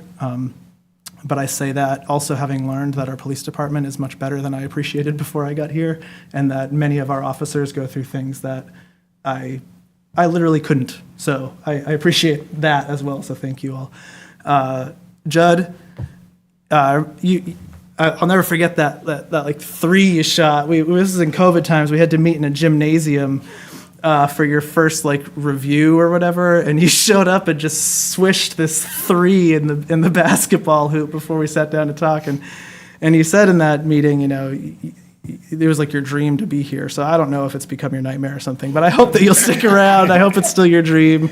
You've done a really incredible job as our attorney. Shamika, clerk, deputy clerk Armstrong, and Ms. Spratland, who's not here. I mean, you all are the backbone of what makes our work possible, and this body needs to do a better job of making your job easier. But I really appreciate everything y'all have done, and you specifically, Shamika, since getting here. I mean, like, all the little things. Like, if there's someone who nails the details to make what we have to do just a little bit easier, it's you. Andrew, glad we get to talk a bit more on that little retreat to Greenville, but I've been admiring you from afar since you were at UGA, pushing for this community to be more sustainable, and have just appreciated seeing how much you've grown into the different roles you've taken on, and how versatilely you've been able to just like make really good things happen in this government. And so I hope that you will continue to do that and more. But certainly I have learned a lot from you, even when you didn't know it, just reading things that you wrote and learning about projects that you made happen.